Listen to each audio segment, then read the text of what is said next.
Chapter 150. As a representative of the long-lived species, the Megalosaurus often had foresight and wisdom. Although they weren't as scheming as the devils of Bottor, they wouldn't allow the scabies to fester and fester on their bodies.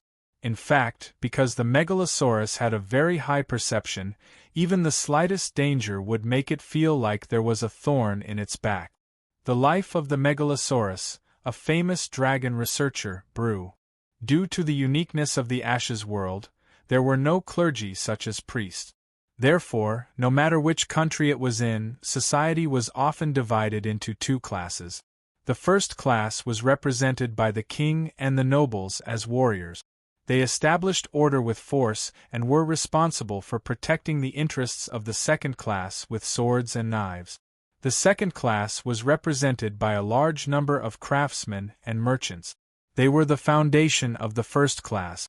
On the basis of equivalent exchange, they supported the first class in the form of taxes.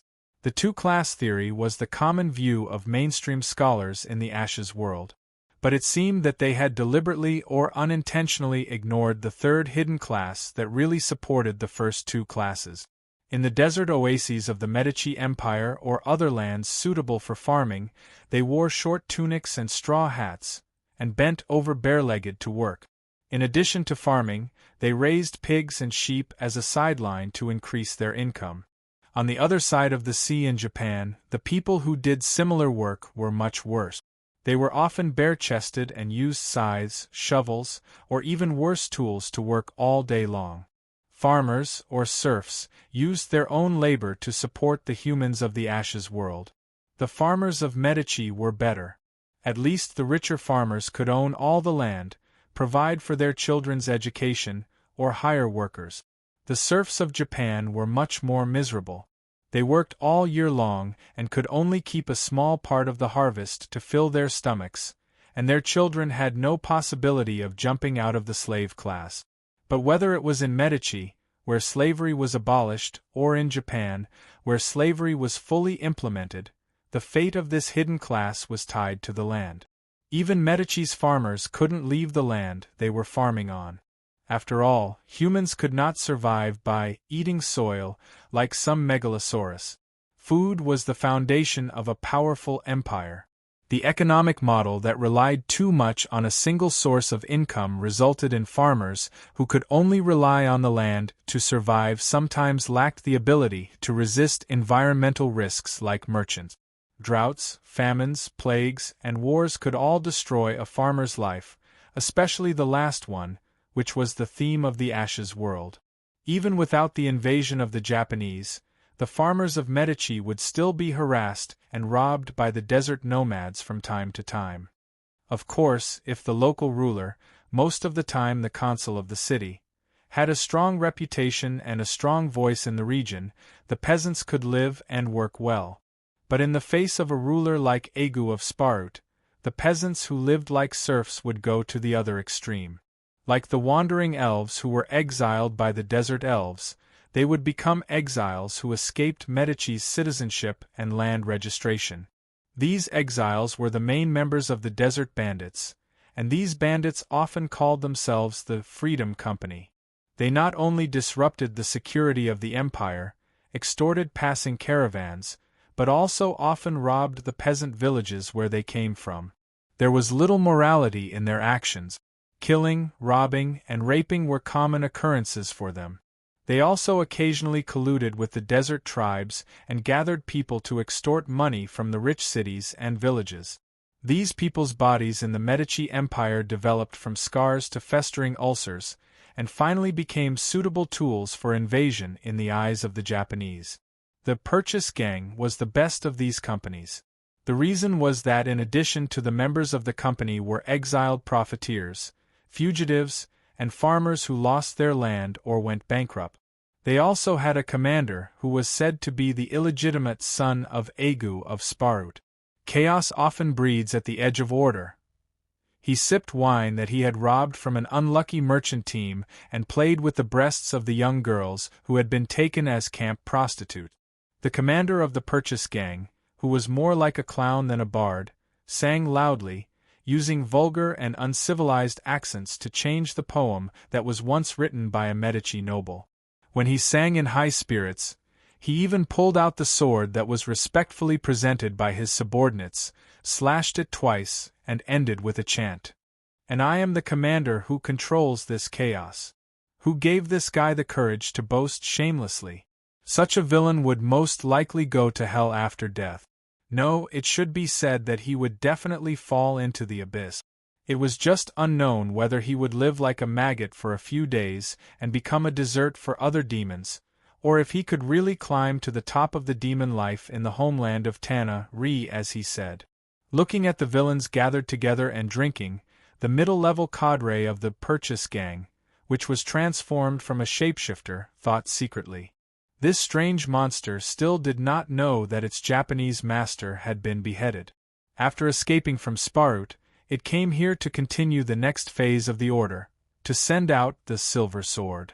The general of the advance army had prepared 2 swords before coming to Medici, a golden sword and a silver sword. The former was used to perfect the lie, and the latter was to attract disaster. The silver sword, or silver blade, came from the distant astral world and was cherished by the Githyankis. Unless approved by the queen, any other race who held a silver blade without permission would be regarded as a stain on the honor of the Githyanki Empire. Those astral world colonists would endlessly hunt down those who held the silver blade, and the scope of the hunt would affect everyone who was related to the stain within 3 generations. When the Japanese general collected this psionic weapon, his first reaction was to divert the trouble. He sent the shapeshifter to contact the commander of the Purchase Gang because he was interested in the identity of Aigu's illegitimate son. According to the law of the Githyankis, Medici's pharaoh would be included in the purification list. As for the tyrant who would also be affected, his actual value was insignificant to the Japanese Empire at that time. The shapeshifter spy had been carefully using a special sword case that could isolate psionic radiation to preserve the silver blade. After disguising himself as a middle-level cadre of the Purchase Gang, he offered the sword, which seemed to be made of mithril, to the illegitimate son of the bandit leader. The shapeshifter pretended to cater to the bandits, but in fact, he was thinking about how to sneak away. At this time, the bandits, who were in high spirits during the banquet, didn't deserve to be treated with respect at all. Hugging a disheveled camp prostitute, the shapeshifter pretended to be impatient and wanted to go out. But when he staggered to the door of the tent, he suddenly stopped. The camp, which was originally composed of a group of mobs, was so quiet at this time. Just now, he couldn't hear the sound outside because he was in this mountain, but now, bang! A loud noise broke the noise of the Purchase Gang banquet. After being hit by the scattershot shot from the whaler's barrel, the deformed monster's body flew backward like a rag blown by a gust of wind. The dense bullet holes tore the skin of the shapeshifter, revealing the muscles and bones inside his body, which were different from the human body. Keyes, who was holding a gun, walked into the tent. At first, he was shocked by the naked banquet, and then he saw the barbecued weapon of the bandit leader. He couldn't help but say, "Good job." Chapter 151. After rubbing the dead body of the deformed monster for a while, like a child playing with ants with his head lowered, Quest stood up and asked the kobolds of the Dragonborn clan to pack up the spoils of war and take them away. Par will probably be interested in studying it. The young blue dragon, who had transformed into a human form, shrugged and turned to look at the bastard son of Pharaoh's uncle, who was squatting and shivering in the corner of the tent. Finally, he refocused his gaze on the familiar silver blade. He, who had inherited the psionic power from the Gith sage, could feel that it was indeed a genuine silver blade even without touching it. He was still a step too late. Although the weak radiation on the weapon had been blocked by psionic power, its signal must have been received by the signal stations widely deployed by the astral world colonists. Trouble would always come. It was useless to be upset. It was more practical to deal with the current affairs properly. You look like a chicken, you sweat like a pig, and you lie like a dog. What a smooth talker.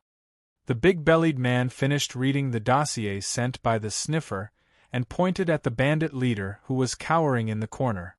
After conquering Gnome City, the veteran general medic was willing to abandon his good lads, and only led hundreds of guards to follow Keys to remove the prickles left by the Wusong people. According to his own words, the marshal needed to consider the overall situation. The general only needed to keep winning battles, and the key was to understand the enemy's tricks in advance.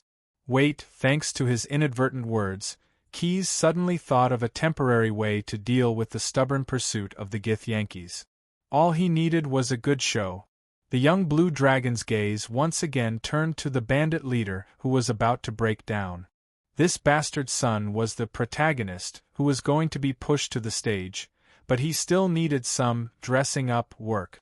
Outside of Chuyun City, the capital of the Neon Empire, the expedition fleets organized by the nobles of the Council of Elders were neatly docked in rows according to the symbols of their family flags, ready to set off. The exiled slaves, serfs who were unable to work, disabled warriors, and criminals who were exiled from other colonies and vassal states, were transported from Zhejiangjin's job market. They had to contribute their last remaining value to Zhejiangjin. These slaves' life force and souls were converted into raw materials for the construction of a new portal. Young and strong noble apprentices were in charge of the operation. Fortunately, the slaves whose life force had been sucked dry had all turned into dried corpses. Otherwise, the dock of the Imperial Spirit Lake would have been dyed red with blood. The other end of the new portal was connected to the city of Spat in the Kingdom of Medici, which was thousands of miles away. When Gnome City fell, most of the mages of the Japanese vanguard were actually deployed to this city. They were currently coordinating with their Japanese counterparts on the same task. The oily green decaying energy and the light purple soul energy entangled with each other, building a stable spatial passage. After the mages repeatedly confirmed that the two sides were connected, the general, who had been waiting for a long time, waved his sword and ordered the nobles to start the operation. Unlike the airships that served as the flagship of the nobles' coalition, the sailors who controlled the ships on the sea could not do it as easily as the pilot. They had to concentrate on controlling the tightness of the rigging and the ropes, and carefully adjust the angle of the sails to ensure that the ships would not collide or even capsize in such a dense fleet. On the other side of the portal, night had just fallen in Medici. The moon rose in the cobalt blue sky above the stars, and the moonlight draped over the shoulders of Spat City like a thin veil. Different from the location of the portal in Gnome City, the tall porch building spanned the two sides of the Nero River like a strange bridge. Accompanied by the sound of flowing water, the Neon family's flagships sailed out of the portal and patrolled the sky above Spat City. Not long after, there were continuous squeaking sounds. There were still some collisions when the warships passed through the portal. A large number of the Neon Nobles coalition fleets continued to pour into the Nero River. Normally, with the width of the Nero River, it was normal for the waves to stop the flying ships. However, at this time, it was the flying ships that stopped the wave. The size of the Neon Nobles coalition fleets was so large that they even blocked the mother river of Medici. A large number of soldiers boarded the decks of the warships, carrying supplies and supplies. They quickly went ashore through the small ships that had been transformed into pontoons near the shore. This mixed army made up of free swordsmen from noble families and a large number of slave warriors from Du Dai did not march into Spat City. Instead, they set up camp on the high platforms built by sorcerers with earth elements and strengthened by the spell Mud to Stone. The neon warships that were crowded in the Nero River were finally dredged, leaving only a few special warships that seemed to have a deeper draft on the surface of the river. After the confirmation signal was sent, the mages standing on the special warships activated the preset magic circle. With a rumbling sound, the magic circle connected to the inner plane of the earth element. Under the effect of the difference in gravity, A large amount of gravel and soil gushed out like a fountain until they filled the entire cabin. These modified warships sank to the bottom of the river layer by layer in order, building a shipwreck dam that cut off the Nero River in half.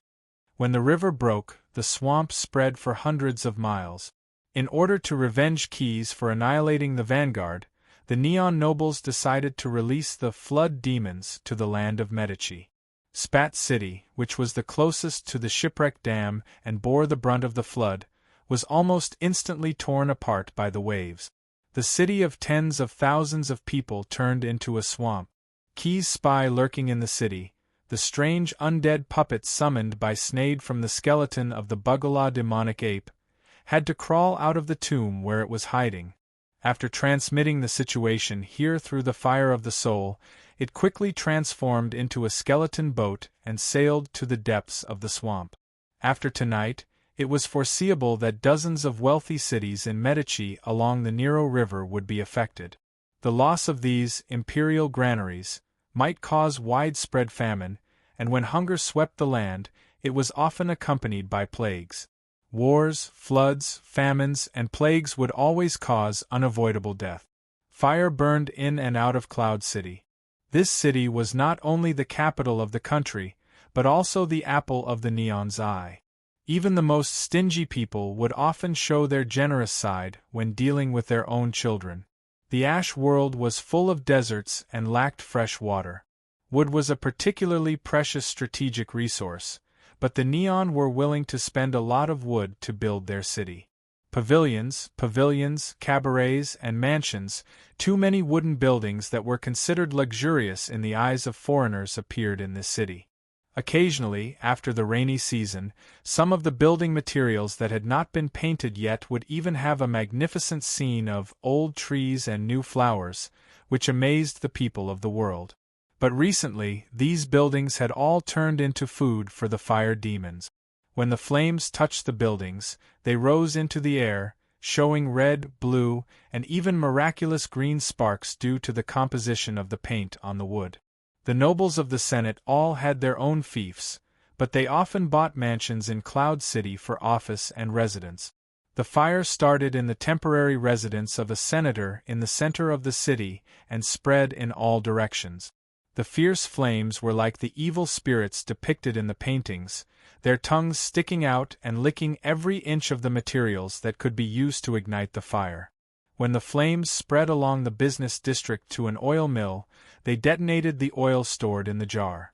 The flames rose like a sparkling fire fountain, crackling and exploding. When the flames reached the spice shop, the whole street was filled with the pungent fragrance of the expensive incense. When the flames found the rare herbs stored in the storehouse of the drugstore and dried, the shop owner and doctor could not help but cry. He was so angry that he could not speak and could only beat his chest and stomp his feet. The houses collapsed in the flames, and the streets collapsed in the thick smoke.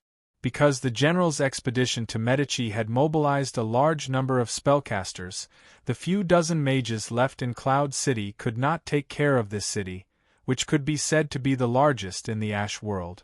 They could only gather around the Senate and do their best to ensure that the core of the Neon Empire was not burned by the fire, and the fire-fighting work could only be done by the guards in the city. What are those idiots doing?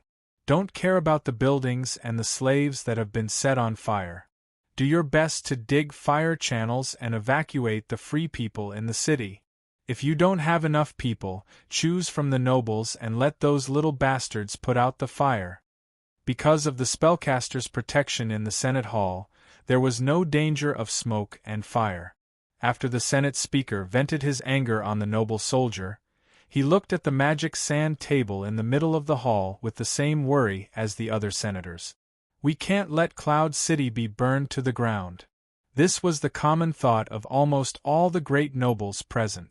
This capital was not only their residence and office, but also a true portrayal of their lives that symbolized their overthrow of the Neon Empire and the establishment of unprecedented glory.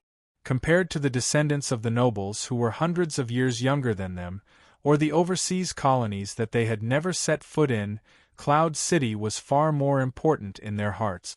But there was one exception. When the others were not paying attention, a noble senator standing in the corner had an imperceptible smile on his face. Under the effect of powerful command, this neon noble had become a loyal supporter of Medicus. The fire started in a mansion that he had recently bought, and because the mansion was adjacent to the business district, the fire spread so quickly. Not only that, but he also knew that even under the furious orders of the president, the city guards and nobles would not be able to do anything even if they tried their best to put out the fire. Some fire dwarves, who were not afraid of ordinary fire and had skin of copper and bones of iron, had already set up explosives all over the city. With the help of the fire, they could detonate them at any time. On the magic sand table, the fire mark appeared on the location of an oil warehouse. The Senate speaker held his forehead and sighed in pain. This seemed to have triggered a preset condition. Under the control of the powerful command spell, a dagger dipped in green poison appeared from the cuff of the puppet counselor's sleeve. He quietly circled to the side of the president and stabbed forward with all his might. For the general, fire and water were merciless, and people's hearts were unpredictable. Chapter 152. I'll enter the stage after you finish singing. The two military reports were sent to Keyes almost at the same time, and he believed that the general of Neon was the same. Given that both Neon and Medic had suffered serious injuries, this war that was originally going to be a protracted war suddenly entered the decisive phase. But war was not a game. It was about winning by surprise. A surprise attack could only create a tactical advantage, but it could not determine the final strategic victory. If Keyes was still commanding the elite troops in the 9 prisons of Bader, he would have dared to fight even if it was a mercenary legion from another plane. But after the Nero River was blocked, it was difficult for Medica's army to rush to the battlefield quickly. In a short time, he only had tens of thousands of mortal troops under his command. Facing the well-prepared Neon army, even with the help of the Dragonborn clan, such a small number of troops was likely to be defeated. Unless he personally went to the battlefield to determine the victory, but when facing the military power of a country, who knew if he would fail miserably? As a creature of the lawful evil alignment, Keyes participated in the war only to avenge the seriously injured Neru and the dragon's nest that was attacked by the dragons and snakes. He did not have the consciousness to defend the territory of Pharaoh far away in Bite City. Keyes was discussing with Snade, who was the magic consultant, whether there was any unorthodox magic that could reverse the current unfavorable situation. They also rejected the other party's suggestion, such as Scourge of the Dead, which was feasible but had endless consequences. Suddenly, footsteps were heard. The beach that stretches for nearly 100 palesands. Damn it! General Medica's complaints could be heard outside the tent. At this time, his bloated waist was a burden. He had to bend down to take off his boots because the mud in his boots was unbearable. He threw the boots to his guards and walked barefoot into the bandits' tent that had just been cleaned. Last night, Keyes and the others encountered a flood not long after they pulled out the Thorn. The original plan to attack Spat City was therefore put on hold. After General Medich received the military intelligence, he led a small team of personal guards to survey the terrain, which made the young blue dragon look at him in a new light. The general looked at the Megalosaurus Pasha, who was squatting on the ground and talking to his weird-looking mage advisor while teasing the undead creature called Cybertron.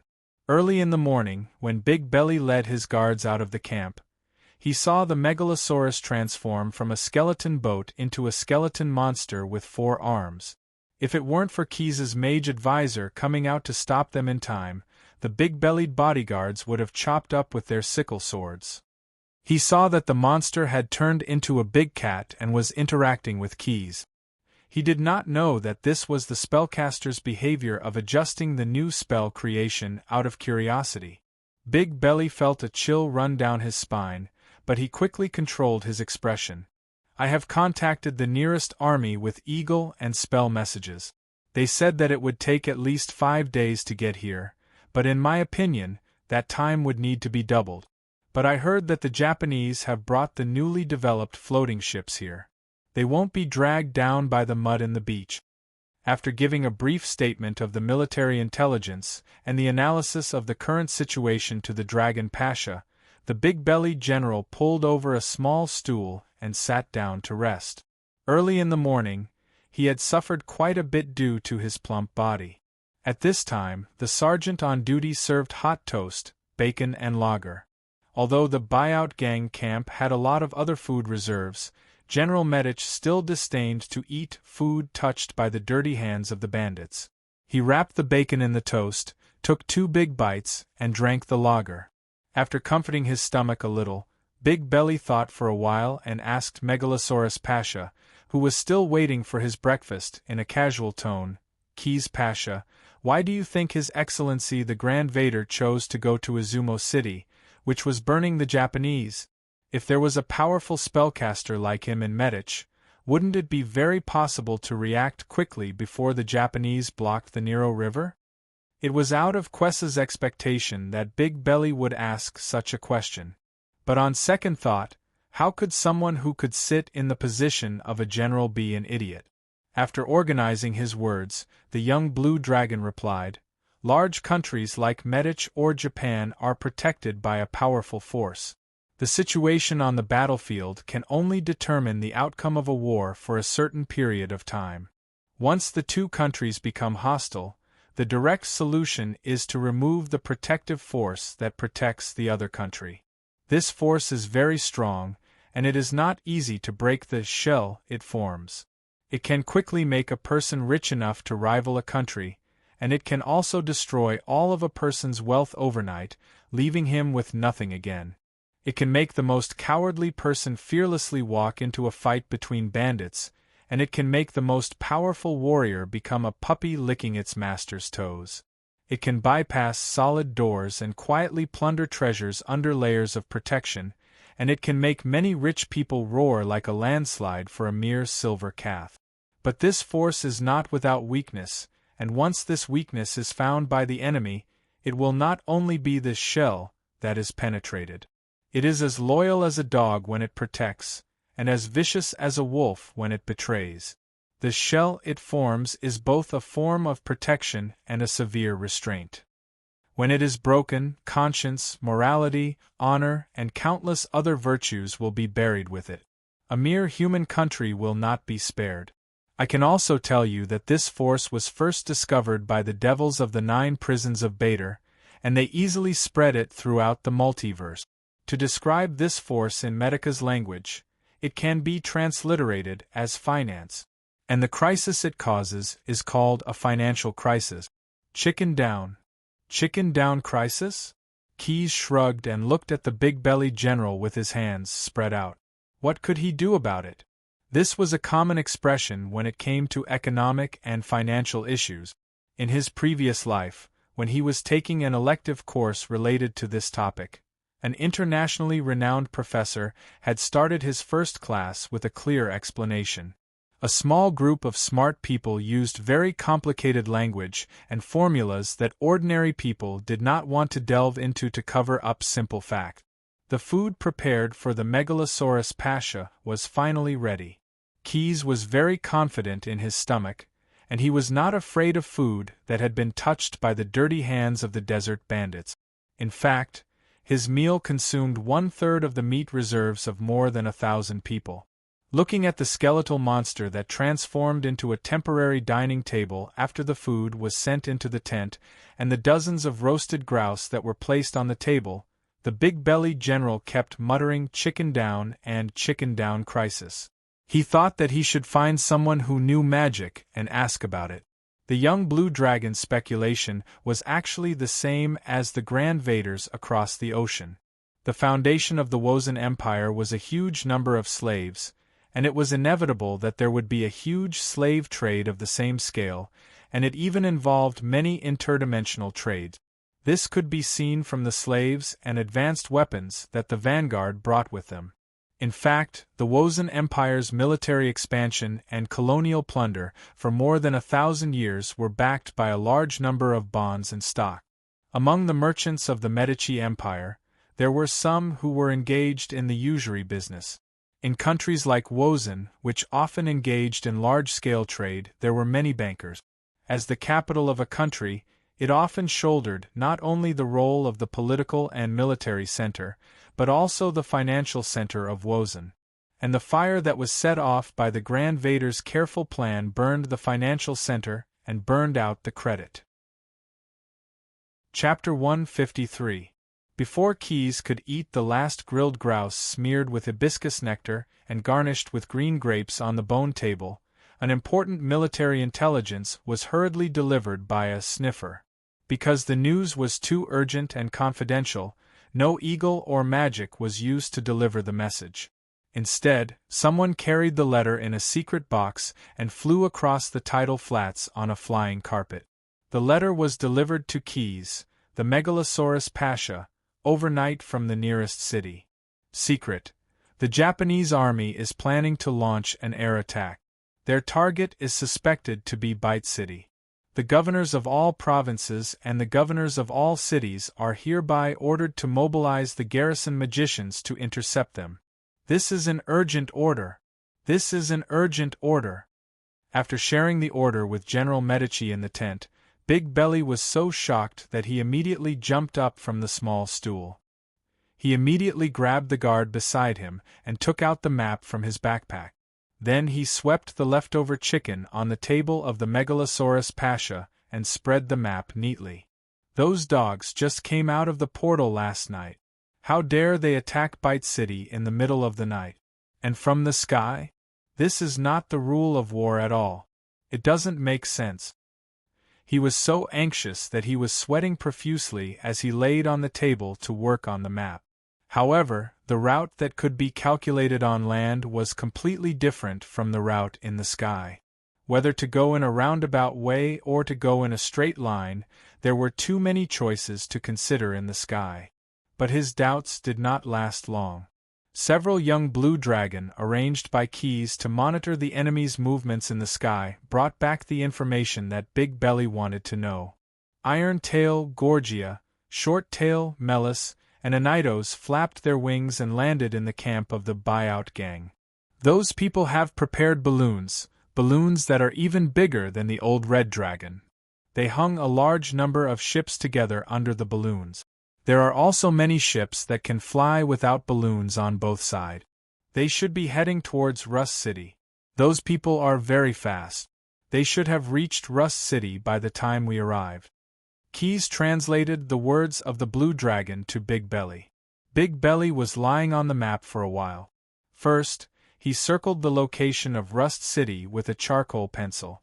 Then he figured out the route of the Japanese army. They were heading west and heading straight for Bite City. Although this route was long and circuitous, it avoided large cities with a large number of garrison magicians.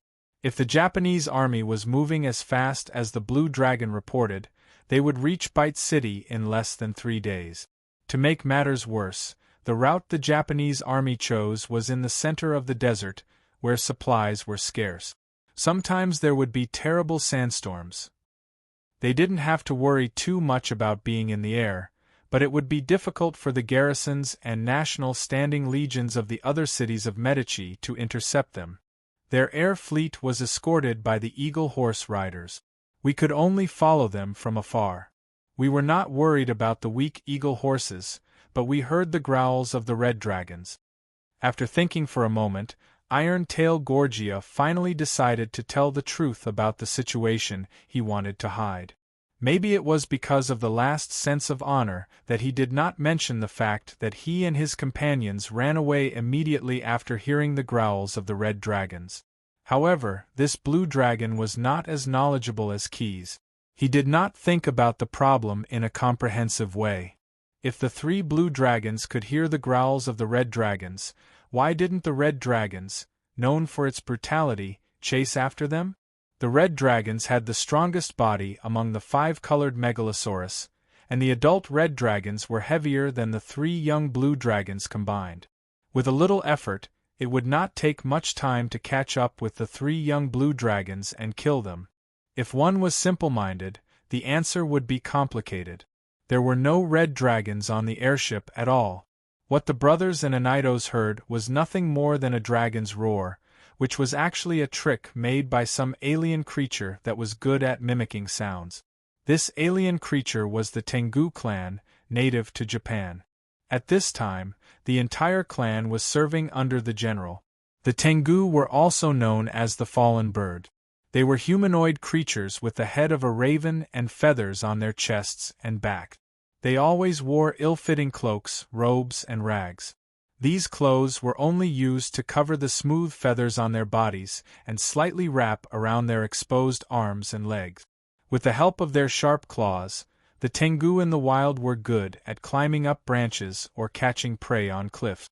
In the city, they always took light steps and swept through the crowd like the wind, not letting people notice their shameful appearance. When these guys used short swords and short bows, they were excellent hunters, thieves, and assassins. But this was not all they were capable of. Every Tengu was a master of mime. They could understand the gaseous language and the human language, but they could only communicate with each other through mimicry. The Tengu could mimic almost any sound they heard. When they asked for money, they could make the clinking sound of coins.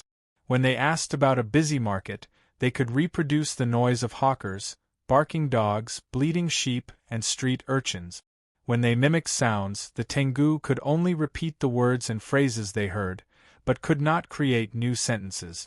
When other creatures communicated with the Tengu, they also witnessed a performance of mimicry and absurd rhythm. Dragon, dragon, dragon, that is a real dragon, the powerful megalosaurus that roams the 9 heavens. Riding the vulture horse back to the airship, the rider of the Tengu clan took off the hood that hid his face and gestured to the Japanese coachman who came to greet him. The coachman seemed to be used to the tone of this human-like creature, and did not laugh. He just said hello and took the vulture horse back to the stable to take care of it. As the vulture horse was taken away, the Tengu kept staring at the wide wings of his flying mount. If there was a knowledgeable human-like behaviorist present, he would definitely read the strong emotion in the Tengu rider's expression: envy. Yes, envy. There was no way to prove how the Tengu family was born. The most popular theory was that they were the creation of a god. Once, the Tengu also had wings and could fly with the wind and the sky. But because of coveting the ability of other higher creatures to use language, a certain Tengu found the secret of speech from his master's library. He tore up the pages and gave them to the other Tengu to read. When this situation was exposed, the kind god did not immediately send down a thunderous anger. He even considered whether to help the Tengu fix the language defect of only being able to mimic sound. But then he saw a large number of Tengu deliberately wearing shabby clothes, begging for sympathy with the ability to mimic sounds, or simply committing fraud. That God had seen through the greed and malice in the nature of this race. Disgusted by his own creation, he was so angry that he stripped the wings of the entire heavenly dog race, turning them into beasts that could only live on the ground and look up to others. Every Tengu hoped to regain the ability to fly again, and they punished each other by humiliating their wings. Tengu that committed serious crimes would be fitted with heavy wooden wings by others of their kind and pushed off from towers or cliffs to remind the Tengu that not being able to fly was actually a tragedy. And the Japanese generalissimo gave the Tengu family the hope of rushing into the sky again to stand shoulder to shoulder with the blazing sun. That was how he easily gathered this race to serve him willingly. The leader of the Tengu family walked through the corridor full of guards and walked to the generalissimo's command cabin, which was also a lookout. White clouds float in the blue sky, horses run under the white clouds. The Tengu has adapted to flying in the sky on the vulture horse. In your heart, fly freely. But this is not enough. You promised to let the Tengu fly with its own wings. Valiant and spirited. The little ones under my command are exceptionally spirited. Some of the attendants who were good at interpreting this kind of communication kept repeating the words of the leader of the Tengu family to the generalissimo, who was standing at the stern of the flying ship and looking down at the ground below. The silver samurai waved his hand, and the flag guards who were instructed to carry out a leather case with copper edges. The leader of the Tengu family opened the leather case, but there were no artificial wings with magical powers that he expected. A special leather vest, a backpack with a metal shell, a large three-bladed dart, and some other mechanical parts that he could not recognize were neatly arranged in the leather case. Before he could question, 2 attendants stepped forward and took out the items in the leather case and assembled them. They first signaled the leader of the Tengu family to wear the special leather vest, and then tied the backpack full of mechanical parts to the leather vest. Finally, an unknown mechanism was pressed, and a joystick-like thing extended from the backpack, passing through the gap between the left side of the leader of the Tengu family and his left arm. It was just long enough to reach his palm. After this was done, the 2 attendants hurriedly took a few steps back. While the leader of the Tengu family was astonished, the sound of boiling water came from behind him. Worried about being scalded, the Tengu family hurriedly wanted to take off the vest, but the wooden floor under their feet suddenly fell down. Falling without warning. As they fell, the leader of the Tengu family let out a cry that sounded like a cuckoo crying blood and a crow crying at night. As they fell, the leader of the Tengu family passed through several decks in a row. On one deck, he saw dozens of mules pushing rods to drive propellers to provide power for the flying ship. It was not a three-bladed dart at all, but a type of propeller. The propeller attached to the backpack spun rapidly under the power of steam, and finally brought the leader of the Tengu family back to the sky before he crashed into the ground. The desert wind blew at the Tengu family, and the spiraling propeller also swayed left and right. But this was not a problem.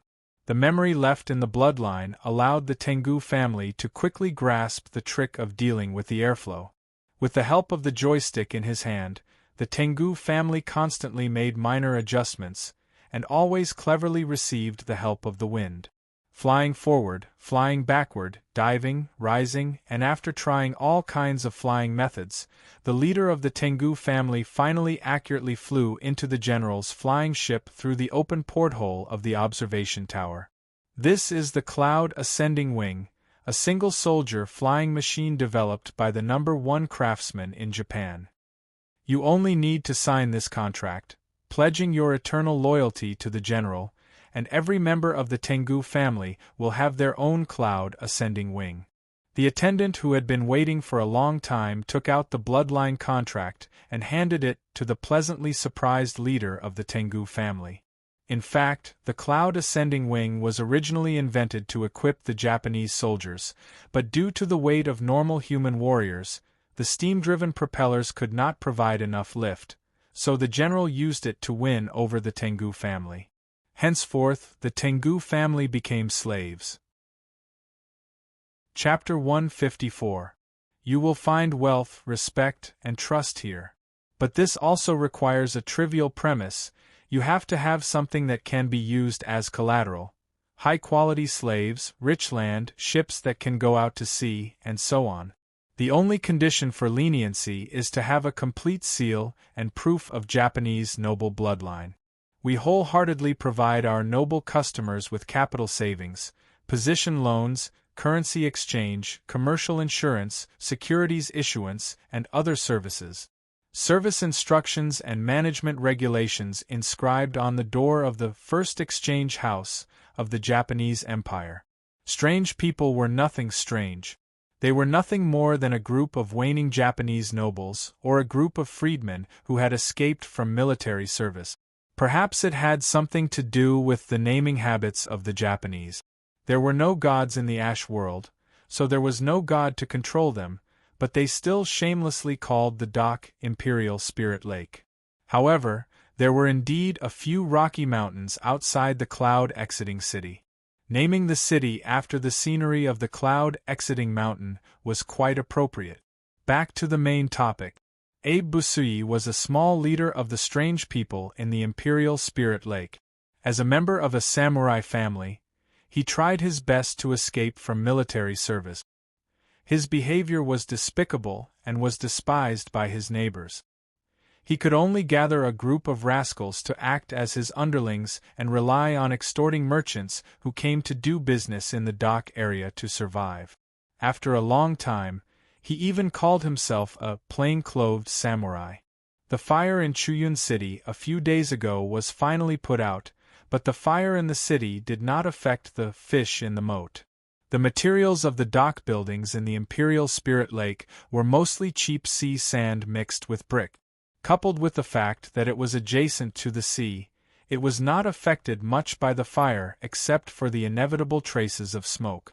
Many residents of the city poured into the dock area, bringing with them descriptions of the tragic situation in the city and allowing some people with ulterior motives to find new opportunities. Although Chuyun City looked like a ruin, in the eyes of the strange person, Abe Busui, it was like a dusty pearl waiting for him to pick it up. We are going to Shanglua. There is a word written in a book. Those who used to be arrogant in Chuyun City have been burned into bald quails by the fire and no longer have the strength to fight against us. As long as we occupy a good territory at this time, we can form the first group of strange people in history to occupy Chuyun City. And the name of this organization is the Plain-Clothed Hero Alliance. She was wearing a Japanese robe that she had specially bought. Her chest was bare and her breasts were exposed. He even used a short knife to cut his trousers to show off his chic and unrestrained style. Abe passionately gave a speech to his followers, promoting the Commoner Hero Alliance that he had imagined. But in fact, the scoundrels who made a living under this scoundrel answered the call on the surface. As he said, there were too many opportunities to make a fortune after the fire in the Yun City. But in their hearts they were all laughing. Everyone knew that his usual trick was to suffocate people to death with incense.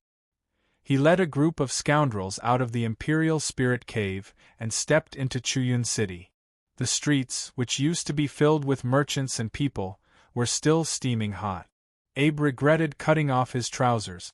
At this time, he didn't need to look to know that his calves and stomach were probably steamed red. However, this was the only thing he regretted. Shangluo Chuyun City absolutely could not shrink back. He believed that yesterday's disaster was just a burning stop in the paid story of Chuyun City. It was a charcoal-like dot, a branch of a fire spirit, and before the exclamation mark at the end of the next sentence, he must at least write his future title, Plain-Clothed Hero, in it. Of course, people like him wouldn't know what a hero would do. On the contrary, the instinct of extortion and blackmail had successfully integrated into his bones and blood. You guy, I'm talking about you. You're wearing a purple robe and a copper mask. At first glance, you don't look like a good Japanese person. Walking into the ruins of a commercial town that had almost turned into ashes, Abe Bijui and his followers saw a strangely dressed foreigner in the ruins. He must be the owner of a shop here. He must be secretly sad in the ruins of his shop. Seizing the opportunity, he showed his true colors as a scoundrel. Under the eyes of the plain-clothed hero, a follower immediately pulled out a short knife used to butcher fish and stepped forward to provoke and question him. It seemed that even a blind frog needs to be squeezed out some oil. But like most small characters who couldn't live past the second episode of the story, I was really blind at that time, was what they probably wanted to say the most after the event, if they still had a chance. The strange outlander dressed in a purple robe and a gold mask just quietly walked past this group of people. Without others noticing, he patted his shoulder, pulled his clothes, and finished casting the spell. He calmly retreated. 1 2 3 4 5 6 7 7 6 5 4 3 2 1. Following Commander Wenfeng, who led the way for him, the Grand Weasel turned into an underground tunnel newly dug by the pickaxe-fire dwarf. He stood in the commercial town for a moment to observe. In fact, he just wanted to confirm the disaster after the fire. Just as he was thinking that it was still not enough, someone gave him a pillow when he was sleepy.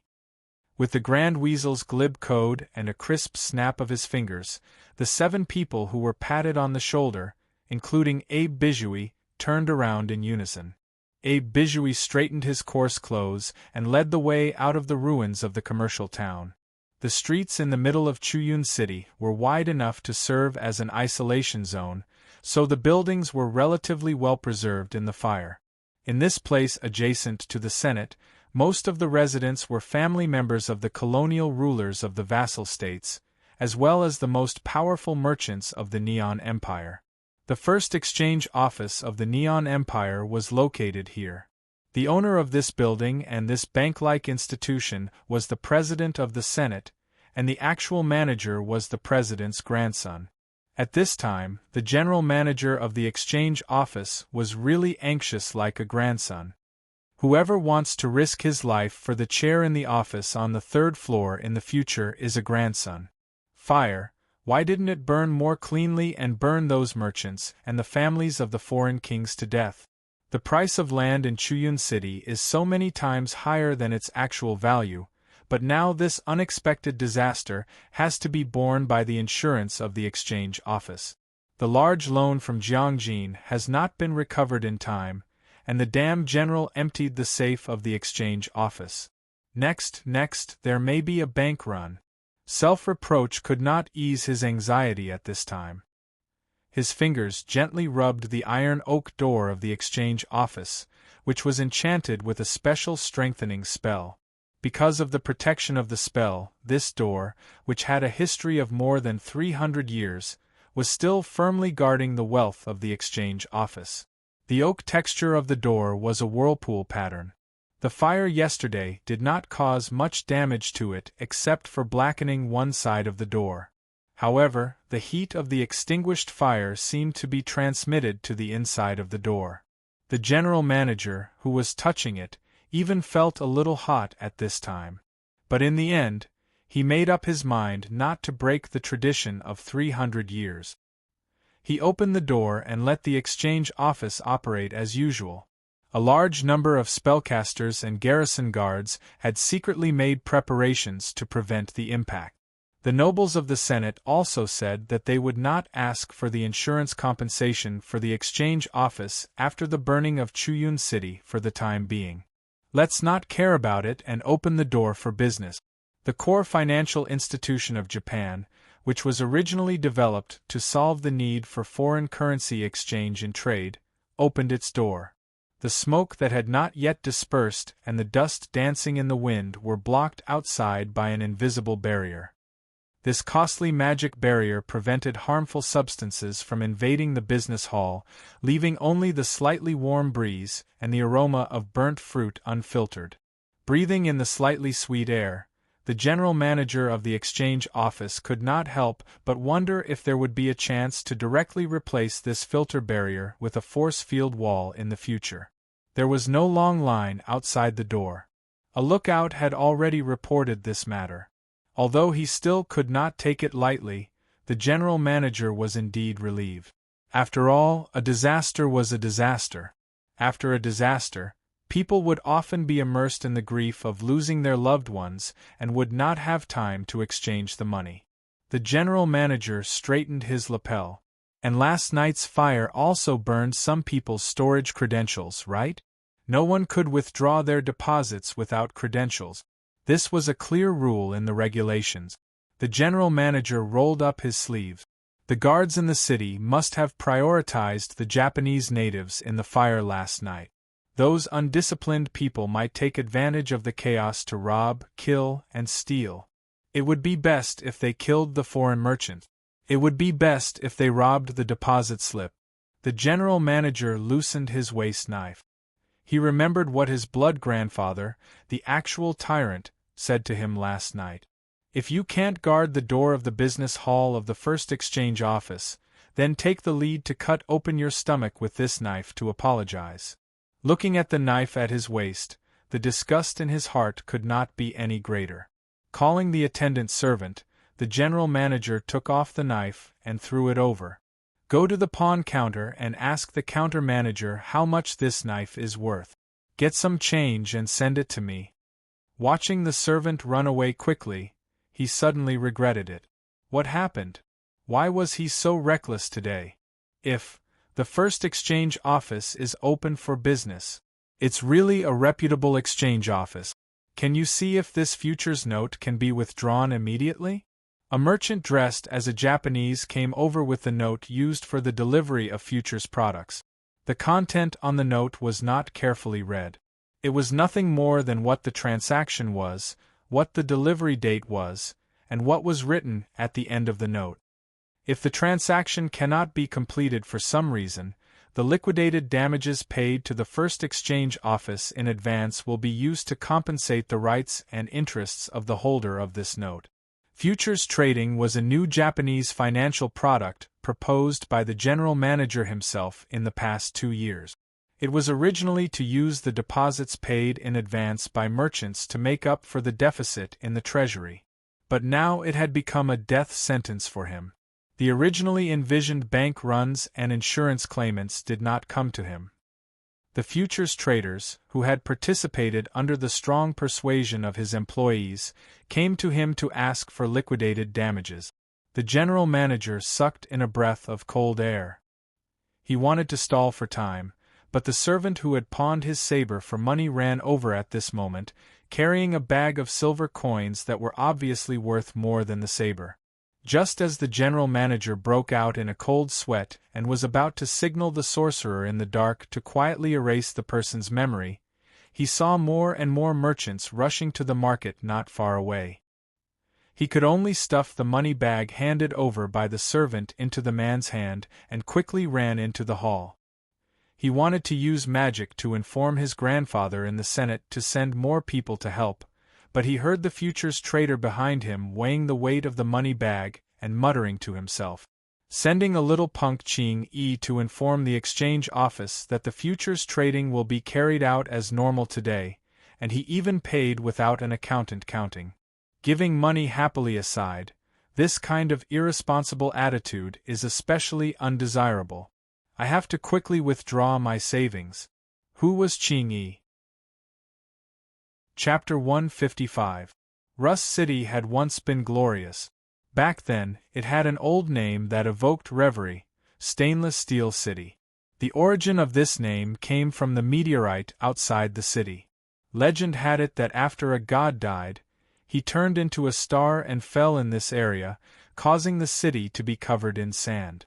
The high-quality iron sand that could be found everywhere, coupled with the large amount of coal that had been excavated in the surroundings, made this place slowly become the city of iron smelting in the United States. The various tools and weapons made of meteorite iron were not only soft and hard, but they also had the beyonder characteristics of corrosion resistance and rust resistance. These local specialties were sold to the various cities of the United States through an endless stream of caravans, in exchange for good wine, food, spices, and other goods, as well as more ironsmiths who settled here to work. Back then, Stainless Steel City was also known as the City of Blacksmith. It was the city of gifts from the gods that many Americans yearned for. However, after hundreds of years of mining, even if it was really the body of a god, the meteorite iron sand around the city had been depleted.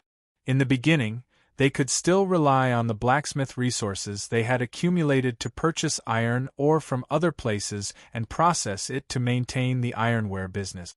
However, when people discovered that the iron products of Stainless Steel City would rust, and several high-quality iron ores were discovered in other parts of the United States, the city began to decline. The city involuntarily became decadent. After losing a large number of precious craftsmen, the Stainless Steel City gradually became a rust city. The bluestone bricks that had been purchased from other places at a high price had been weathered and damaged. They could only be repaired with red clay bricks mixed with the roots of needlegrass. The city guards leaned against the patched battlements, bored to death as they waited for the next change of guard. In the vast desert, the air was stagnant like a prism. A group of people driving carts seemed to have stopped with time. Although they could be seen moving, they didn't seem to be getting any closer. The guards on duty took turns counting the number of carts, but they couldn't come to a conclusion. It was a transport caravan that was here to transport coal. Ever since they lost their flagship product, stainless steel, Rust City's remaining industries could only be supported by the coal mined underground. Every day, merchants or official purchasing teams from other cities would come to purchase coal. The former bought a limited amount, while the latter suppressed the price too much. It wasn't as profitable as the ironware business in the past. Rust City's wealth was getting thinner and thinner. It's Old Camel's caravan, 25 carts. Haha, I won the bet. Tomorrow you'll be on duty for me. Looking at the approaching convoy, the garrison soldier who lost the bet cursed in a low voice. However, he still hurriedly pulled the spiral arm to lift the city gate with the others so that the purchasing caravan could enter the city for trade. As he worked, he wondered if he should go and exchange for some new grain brought by the caravan. At the very least, he could fill up the empty rice and flour jar at home. A breeze suddenly blew, stirring up the flags on the city wall, making a flapping sound. You're in luck, Old Camel. You've just entered the city and the wind is already blowing. The guard who was familiar with the caravan owner and won the bet congratulated him. In the desert there were only two types of weather, wind and no wind. When a breeze blew, a terrifying sandstorm would sweep over in a moment. The shadows of birds appeared on the horizon. This was normal. When birds sensed the approaching sandstorm, they would instinctively look for cities as a shelter. The guards in the city exchanged glances with each other. After they finished their sentry duty, they would secretly borrow their crossbows to shoot two birds for a sumptuous meal. Gray geese could be roasted directly. Red-breasted black geese's feathers could be collected and sold for money. Hard-headed white geese's forehead was also very valuable. While they were thinking about how to cook different types of prey, the older guard captain suddenly jumped up from the base of the watchtower on the city wall. He shaded his eyes with his hands and looked into the distance. It doesn't look like a bird. It's too big. An enemy attack. The senile Rust City was awakened by the alarm. The guards, who were already familiar with the changes in the city, could not ignore the real white cloud dog with cloud wings on its back. The general gave the order and the Tengu family launched a surprise attack on Rust City. This city, which had no sense of existence in Medic, was a strategic location that could not be abandoned in the eyes of the Japanese. Except for the flagships of the Senate families, which were supported by a large number of anti-gravity floating magic circles, most of the ships in series were lifted into the air by huge balloons made of leather that had been purified by alchemy potions. To fill these balloons, a special furnace was needed to constantly heat a large amount of air. Stepping on the gangplanks on both sides of the ship, hundreds of tall and strong slaves continuously sent coal into the furnace with baskets on their back. In order to supply the fuel required by the furnace, a few of the ships suspended below the balloon were specially set aside to store fuel. However, after some calculations, these reserves were still not enough to support the air fleet's attack on Bite, the capital of Medic. Therefore, the key to victory was to capture Rust City first to obtain enough coal reserves. At the same time, it was a good opportunity to use the Tengu family to test the air attack tactics and see if this new mode of war was feasible. The war in the Ash World, whether it was the field battle between two armies, the attack and defense of cities, or the struggle for hegemony on the sea, was actually still in a relatively primitive form. The Japanese had the ambition to become the slave masters of all the worlds in the universe. After a lot of contact with the foreign world, they naturally gradually realized the shortcomings of the war in the Ash World.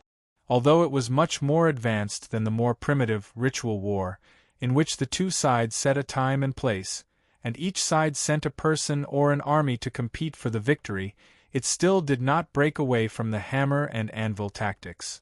On land, the infantry was like an anvil to delay the enemy's main force, and elite troops such as cavalry were like hammers to repeatedly attack the enemy's formation. In the sea battle, special warships were used to tangle with the enemy's fleet, and warships equipped with long-range weapons would surround the enemy's ships in a single column or in a horizontal formation and repeatedly attack the enemy's ship. The battle in the air was mostly entrusted to the riders riding vultures, griffins, and other flying mounts. As for attacking the ground from the air, there was no way to achieve an effective three-dimensional attack by relying only on weapons such as arrows and spears. At this time, in order to cooperate with the Tengu family's air attack, the Japanese craftsmen had also prepared some new weapons for them. Pay attention to the flying height.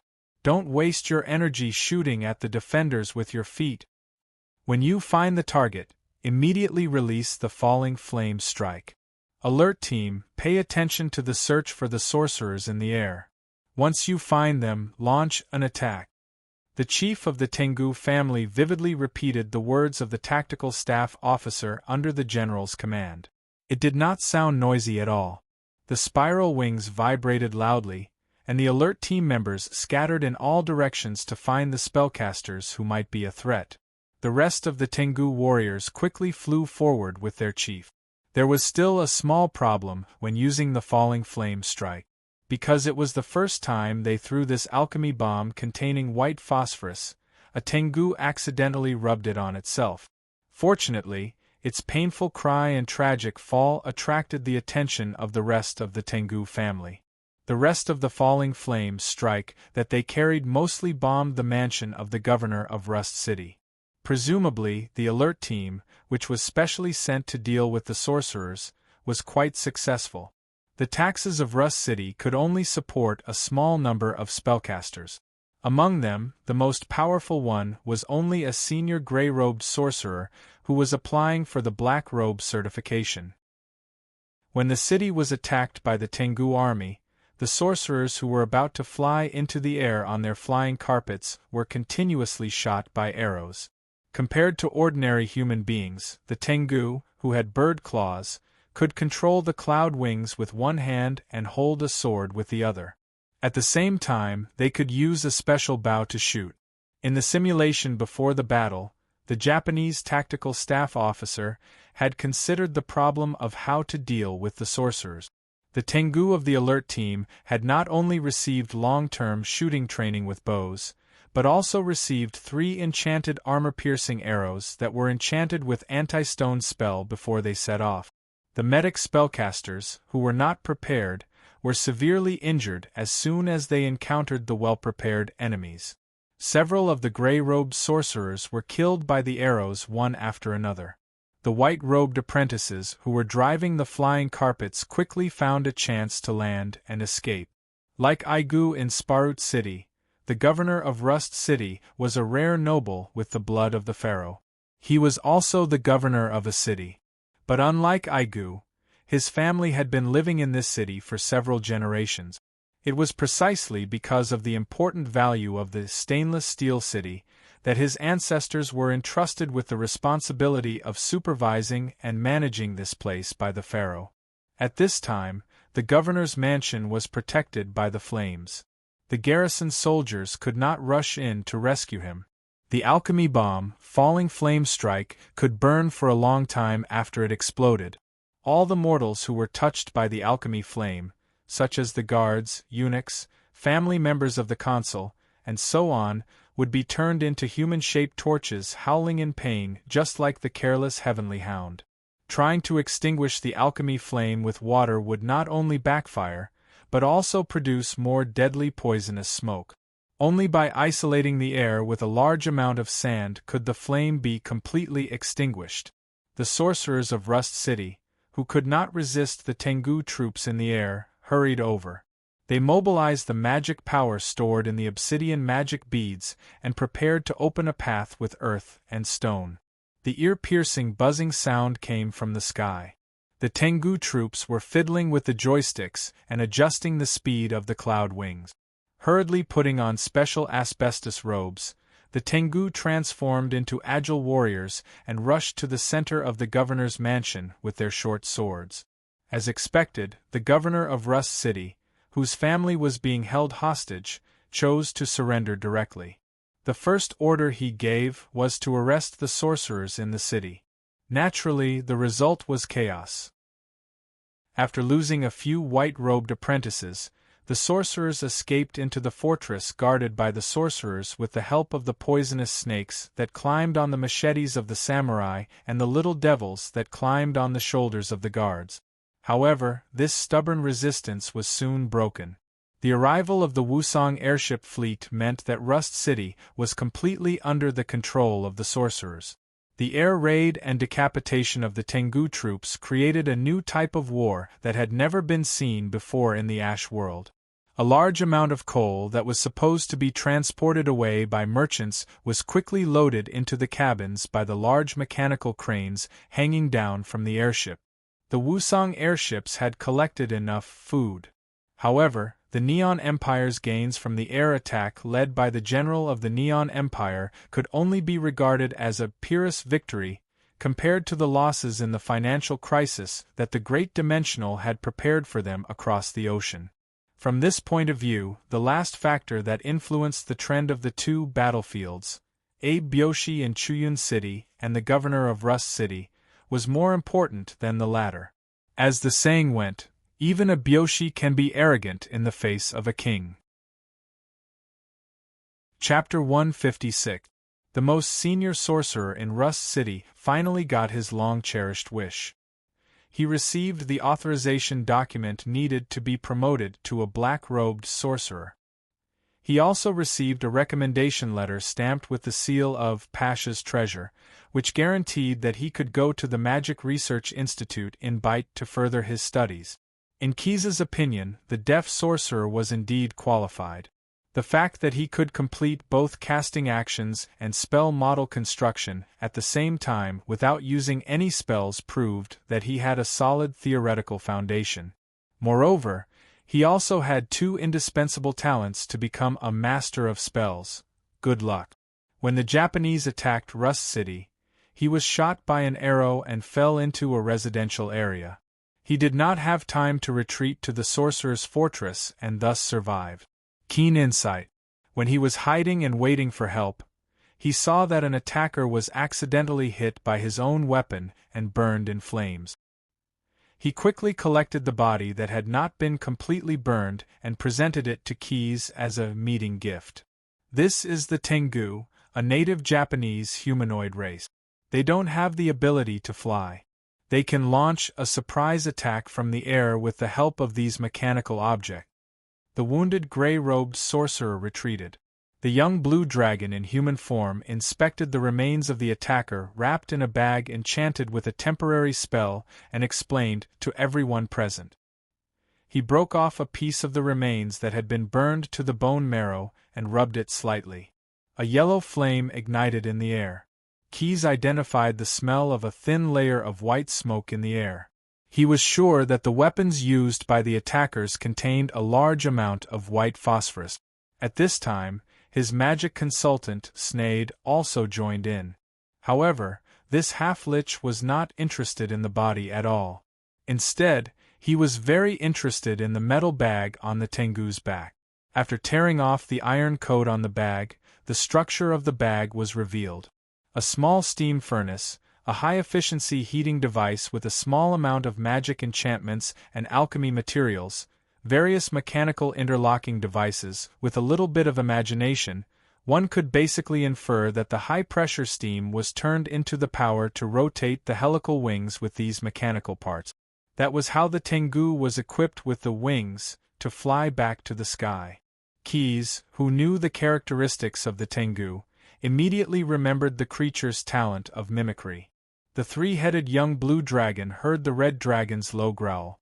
It was very likely that it came from one of the Tengu's throat. We can't just sit there and wait for death. I mean, we have to think of a way to take the initiative to attack. For example, we can gather the mages and set up a thunderstorm on their path, or we can summon enough flying lions. Oh hell, we can't let those guys who attacked Medici City just walk away like that. The speaker was the Pasha of the province where Rust City was located. When Keys received the military intelligence from the sniffer, the highest officials of the provinces along the way also received the same news. This Pasha was related to the governor of Rust City by marriage. His daughter was the wife of the surrendered marquis.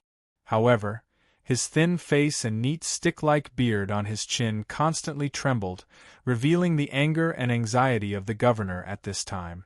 Unlike the stick-shaped beard, who was eager to make up for his negligence in defending the territory, Marshal Medici, who had just rushed to the front line from Bite City to unify the military forces between the provinces, intercepting the Nero River and launching an unprecedented airstrike, had prompted the pharaoh to send Medici's military commander-in-chief to carry out a comprehensive defense.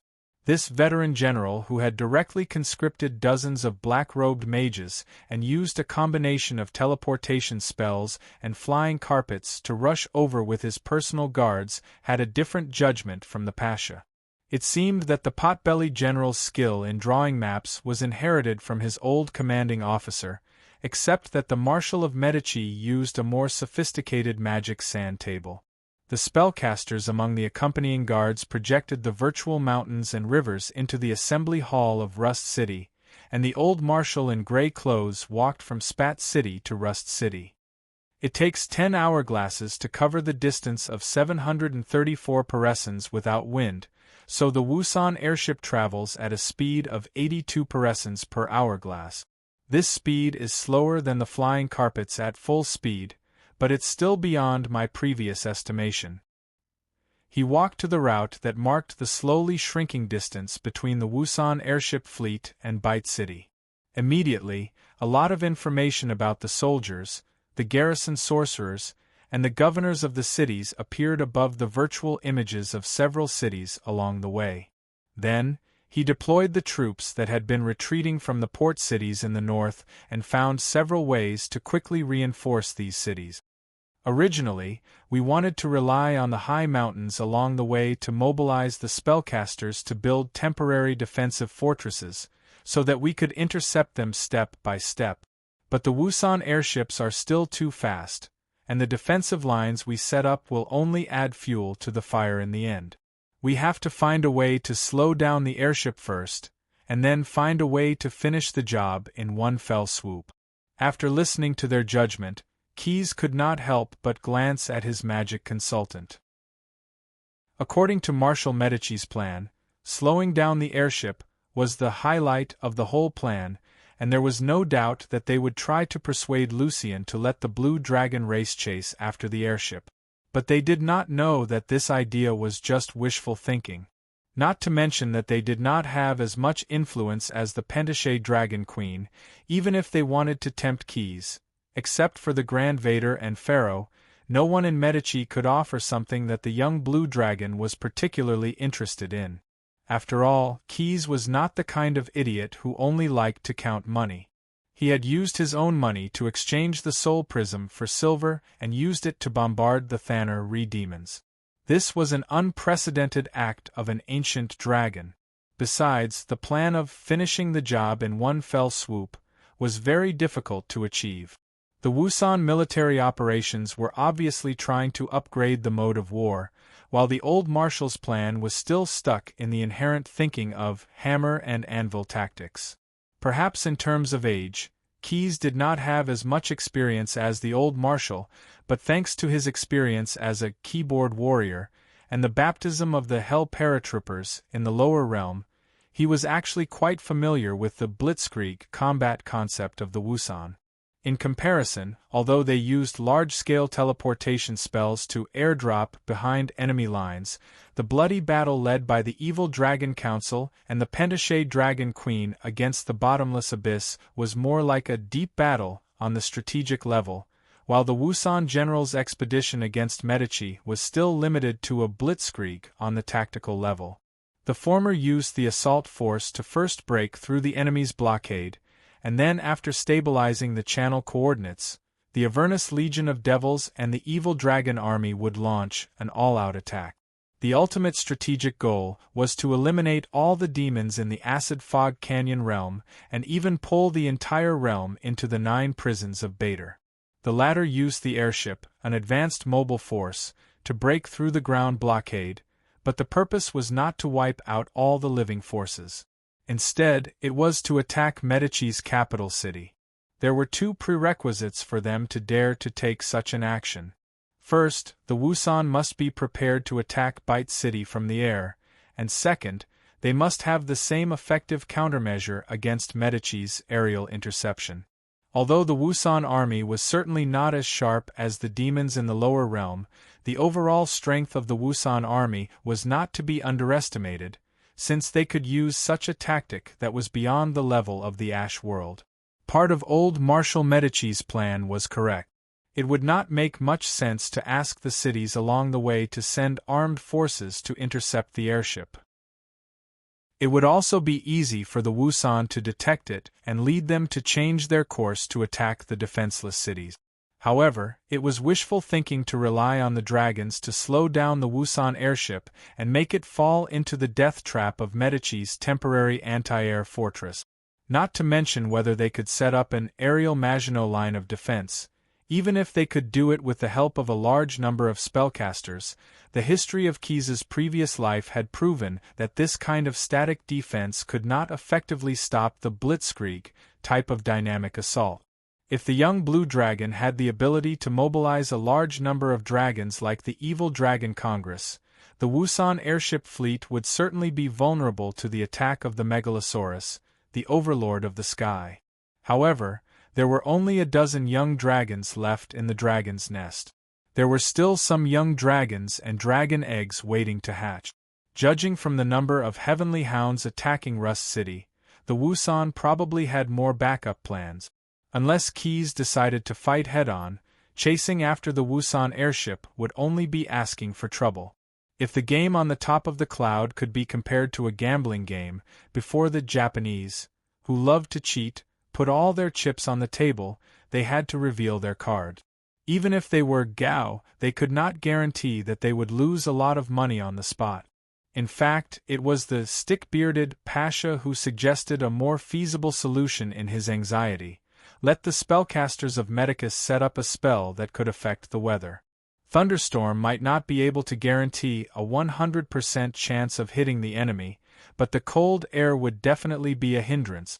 In addition to the flagship airships, the Wusan Expeditionary Army has the most airships, which rely on huge balloons to provide lift. Their raid on Rust City to plunder coal revealed that this kind of weapon requires a large amount of fuel reserve. Once they encounter cold air, the balloons will first dry up due to thermal expansion and contraction. In order to maintain flight at a high enough altitude, they will inevitably consume more coal. In the cold air, the efficiency of the furnaces will also decrease, and the consumption of coal will increase exponentially. In this way, due to the lack of fuel, the airships will not only be slowed down, but they may also attack cities that are not part of the plan to obtain more coal. If we ambush the Wusan airships in Medici's coal production area, once the Wusan airships descend, they will be like tigers without teeth and claws. In order not to let the others waste their time persuading him, Keys spoke his plan first. Chapter 157. Abe Bui, who contacted the merchants in Chuyun City and reminded them to go to the first exchange office to get the deposit for futures trading, finally died in a sewer ditch. However, the marionette, who had no other thoughts except for work, died much more peacefully than the general manager of the exchange office. At least he didn't have to endure the pain of having to beg others to apologize for him when he was halfway through the dissection. Why did the communication stop? Why did he dare to disobey the order of the Senate and continue to fight outside? His army must retreat at once. If the fire in Chuyun City is not extinguished in time, it will spread to the whole empire in a few days. Blood oozed out of the gauze wrapped around the neck and shoulder. Although the member controlled by the Grand Vexer did not succeed, the cursed dagger still hurt the health of the stabbed person. The president of the Senate became more anxious because of the pain. The magic treatment was slowly taking effect, but he still hoped that his wound and the neon people would heal as soon as possible. After the fire in the city and the assassination of the speaker, the noble senators all stayed in the council hall of the Council of Elders. It was not to say that they were under house arrest, but they needed to quickly decide on solutions based on the development of the situation. The bull was naturally among them, but his mind was not here at all. The fire in Chuyun City affected the trade in the city, but the talent market in Jiangjin was not here. The slave trade was still going on, which meant that there were some accounts that had not been personally audited. This auditing system was related to the safe operation of the Neon Empire. After all, there were many interplane transactions that could not be known by a second person. Demons, Yugros. He could not afford to offend the big customers of the outer planes. Fire Jin, Water Jin. When it came to their own interests, the sultans of the inner planes were even more ruthless.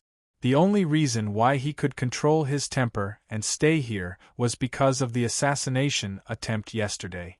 The bull did not believe that the general would rashly attack the president of the Senate without informing him in advance. Presumably, the injured old fox also understood the reason. Politics was indeed a game of backstabbing, but stabbing someone in the open crossed the bottom line, and no rational ruler would choose to cross this line to maintain order. The noble who had carried out the assassination had been repeatedly examined by high-level spellcasters, and it had been confirmed that he was under the influence of a very powerful enchantment spell. But at this moment, His Excellency the President only ordered that the criminal be detained for treatment and ignored for the time being. There was no severe punishment, nor was there any attempt to clear the name of the general who had been wronged. This was very abnormal. In the past few hundred years, there had been countless disagreements between the old fox and the general. When it came to the core interests of the Wusong Empire, both sides would choose to compromise. However, at this moment, the general was leading the most elite forces of Japan on an expedition against the powerful Medici Empire. When the outcome of the war was still uncertain, the president of the Senate seemed to want to cause trouble in the rear. The bull warned himself that he must be careful when it came to the people he had sworn loyalty to. That was why he chose to wait patiently in the council hall of the Council of Elders, ignoring the important accounts in the river and listening to the nobles' bullshit about the insurance compensation plan. They were not nobles at all, but a motley crew who only knew how to calculate small accounts. The president, who had lost his temper, kept listening to the secret reports from the assistant mages in his ears. His grandson's dissection as an apology did not ease the anxiety and anger in his heart. If it was possible, he even wanted to personally chop that incompetent descendant into pieces. The wound on his shoulder was bleeding again. The healing mage said that it was a good thing, which meant that the effect of the poison was fading under the effect of the magic, and the coagulated lump in the blood vessels was being expelled from the body with the blood circulation. He took another sip of the life-restoring potion and endured the disgusting smell that was similar to the gold juice that was used to defend the city when he was young. He swallowed the potion. The bad taste lingering in his mouth seemed to remind him of the time when he was young. He endured the pain and pinched the wound. Under the skin that had been pampered for hundreds of years, the strong muscles made him sigh. At that time, he was just an apprentice blacksmith. The highest goal in life was to inherit his master's blacksmith's business, even if he had to endure sleeping with the blacksmith's daughter, whose waist was thicker than his, every night. There were always injuries at work, but fortunately, they were not serious. The worst was when the weapon he hammered was not to the liking of the nobles who served him in the blacksmith's shop. He was hung up and whipped for an hourglass. Not to mention that in the end, he returned the favor with double. As a blacksmith's apprentice, he had to work around the furnace every day like bees around a beehive full of honey. When the ground or particles in the furnace turned from red to lemon, and then melted into bright gold and white, he had to quickly clean out the slag and lime. Once the color was correct, he had to immediately take down the glowing crucible and hang it in a metal holder with a crossbar. Then, he had to change the tool to lift the holder and pour the molten iron from the crucible into the mold. The molds were all different. Some were in the shape of a box, filled with wet sand, and had a few holes in the top. Some were made of 2 stone molds tied together by metal strip. There were also molds that were made of clay pot.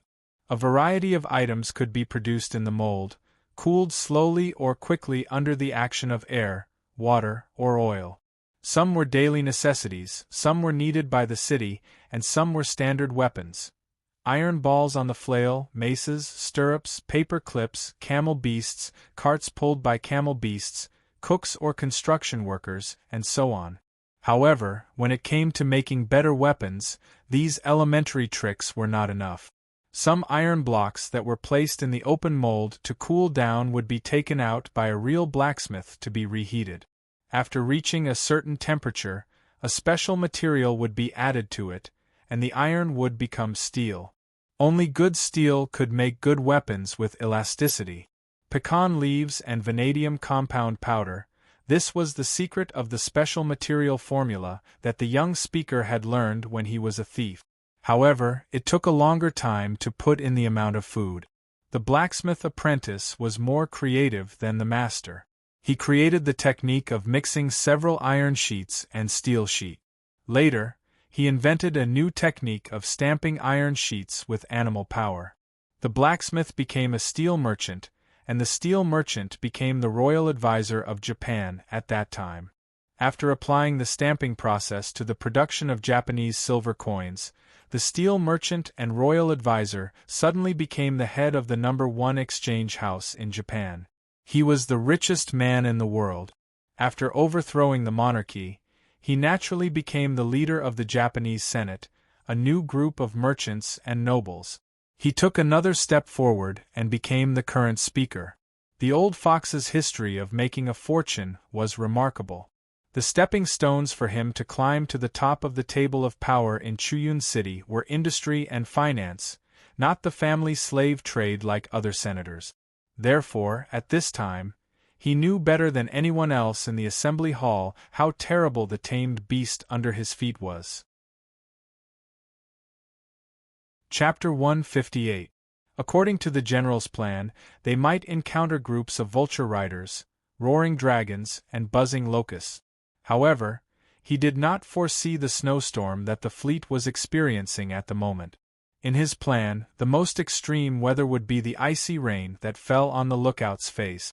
Both in Medak and Wozang, the people were used to the endless yellow sand and had never seen the scene of heavy snow.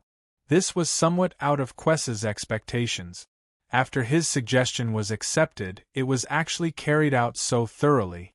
After a statement jointly issued by a marshal, a general, and 2 pasha was sent to Bite City by magic, Pharaoh immediately announced the adoption of the military resolution. Several coal-producing cities that the Wusan airships could pass through were heavily guarded. The Magic Research Institute in Bite City sent 50 black-robed mages under the leadership of several mentors to start the work of summoning the wind and summoning the rain. Gray-robed mages from various places took off on flying carpets and assumed the role of scouts. However, they only needed to use eagle eyes to observe the airships from afar. Megalosaurus Pasha followed the big-bellied man and the old marshal to the temporary camp of Medika's mages.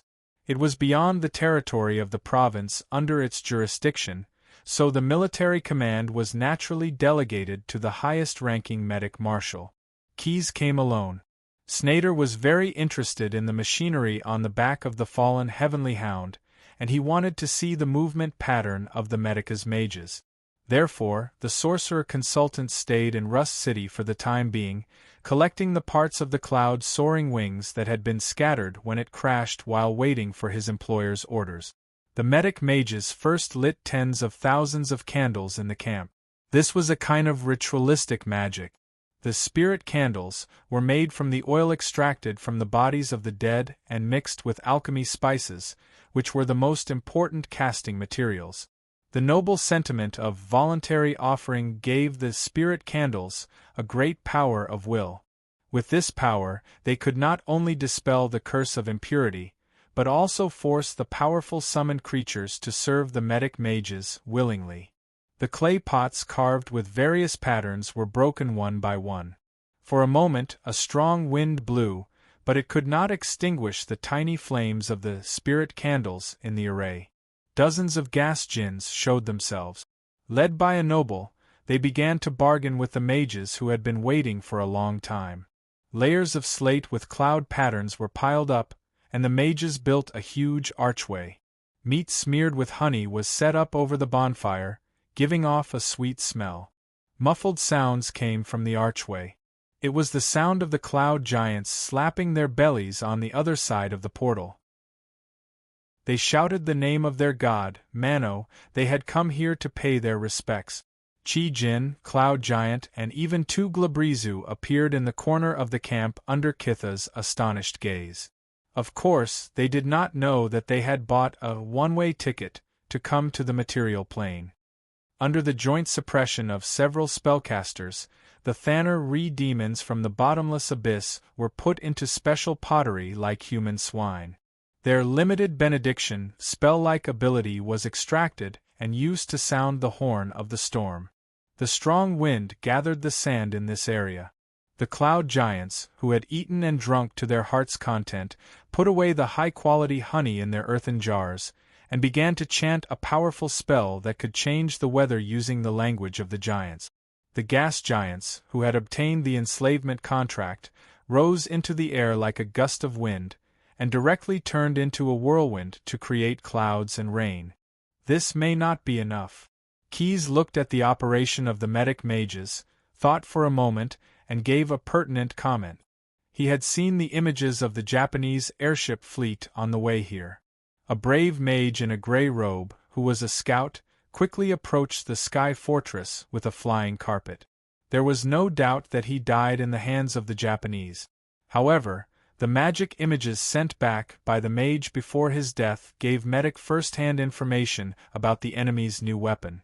The balloon that provided the lift for the airship was not a whole, but was made up of many smaller air sacs scattered in the shape of grapes.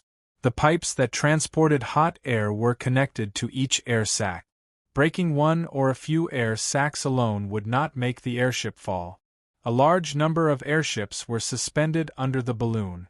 Instead, they were connected by thick hemp ropes mixed with animal tendons or simply iron chains.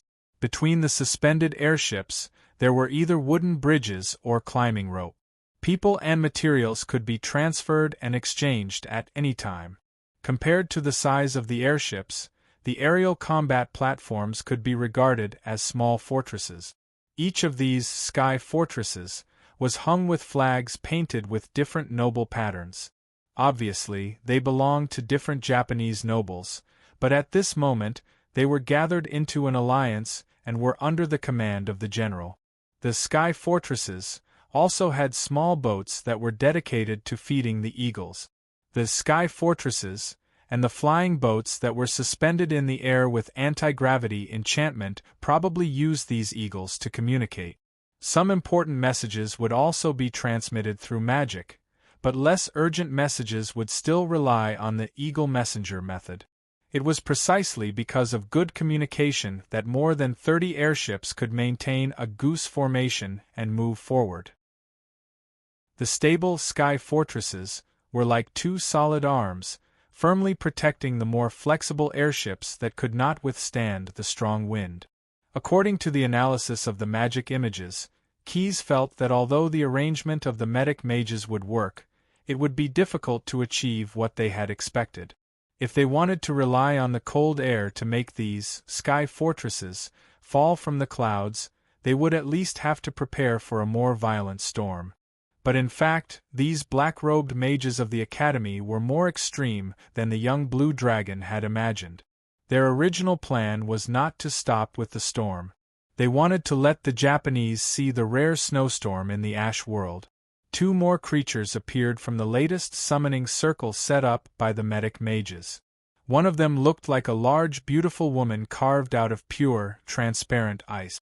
Her eyes flickered with white flames, and mist overflowed from her body and evaporated into the air.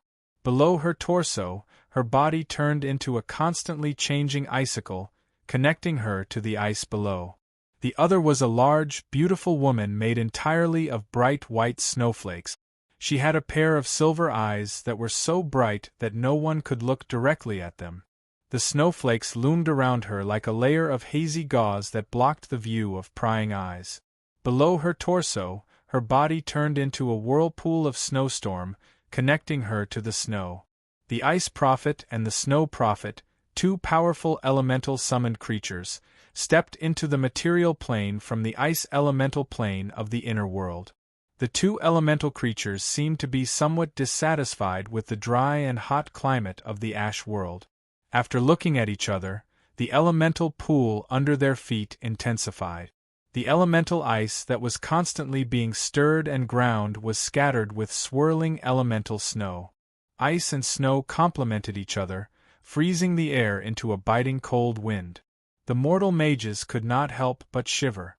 The black-robed mages, who had long been prepared, took out two talismans and raised them high above their heads before stepping into the range of the ice elemental pool.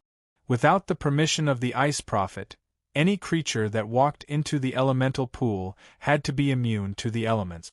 Otherwise, they would continue to suffer from the cold, and even face the danger of being frozen into powder. But even if the talisman in his hand could protect the black-robed mage in the elemental pool, he was still so cold that his teeth chattered.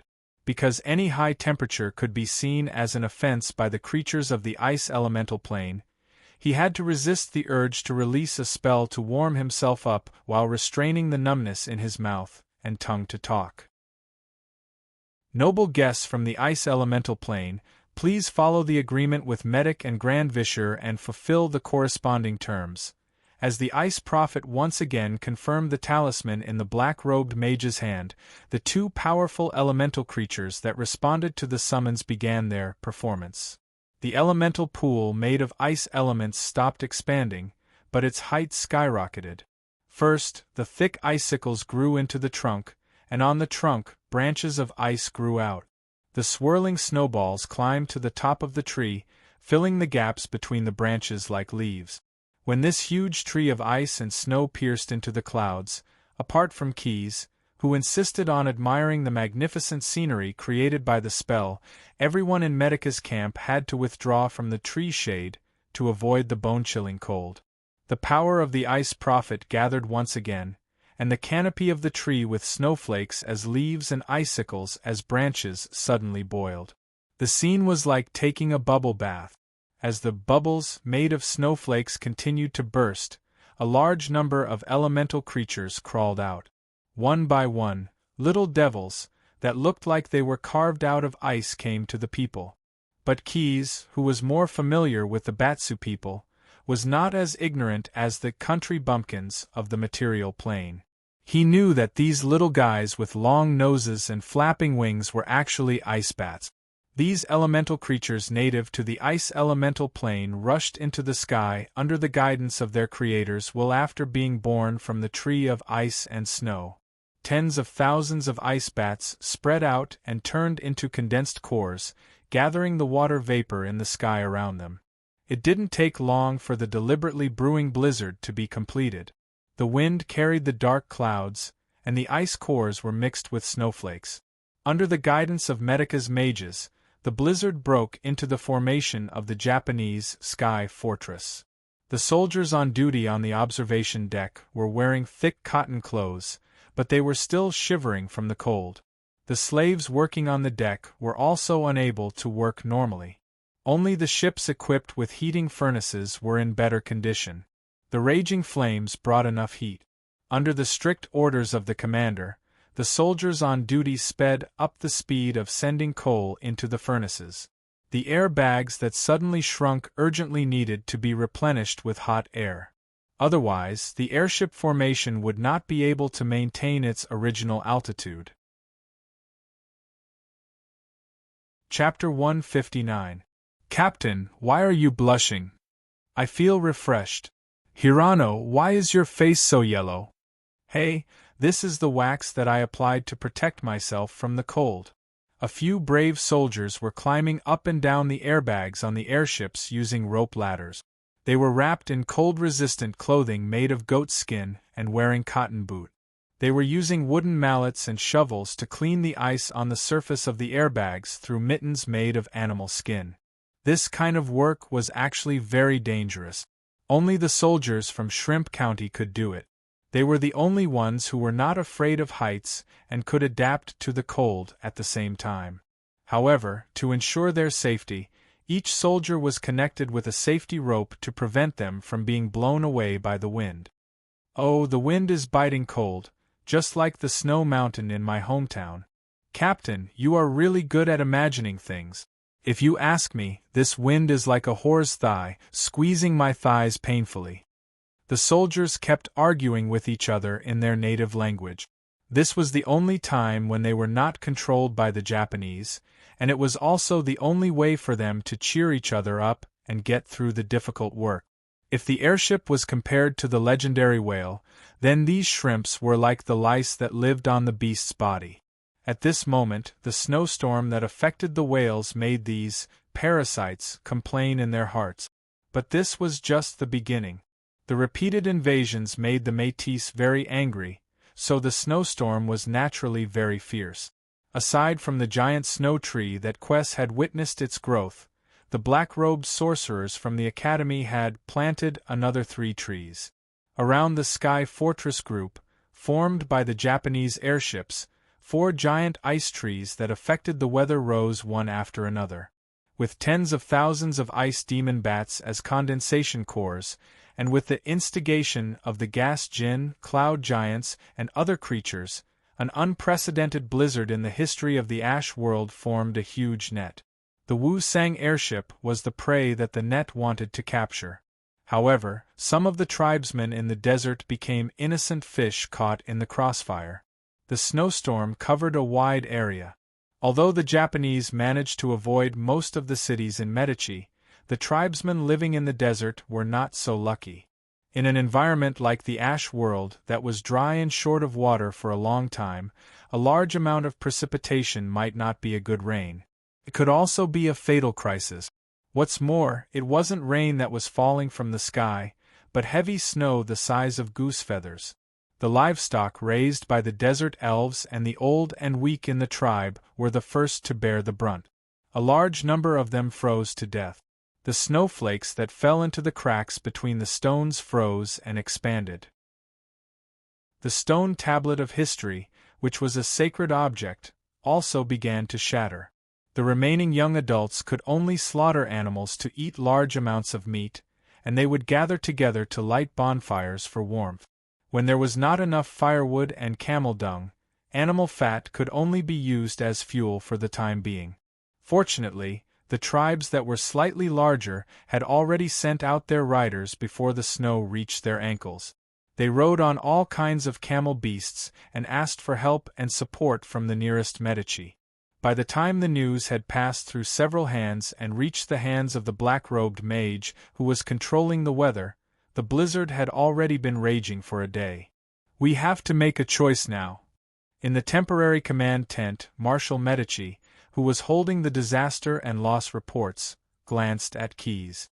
The latter just gave him an apologetic look. In fact, the young blue dragon did not expect the black-robed mages to carry out the plan so thoroughly. In his expectation, a large-scale flood relief was basically the worst-case scenario, but now, the situation was even worse. The commanders had to immediately make a choice between defeating the Japanese airships and killing tens of thousands of tribesmen nominally under Medici's rule. The Japanese have been trapped in the blizzard for a day, and their speed is now less than a quarter of their previous speed.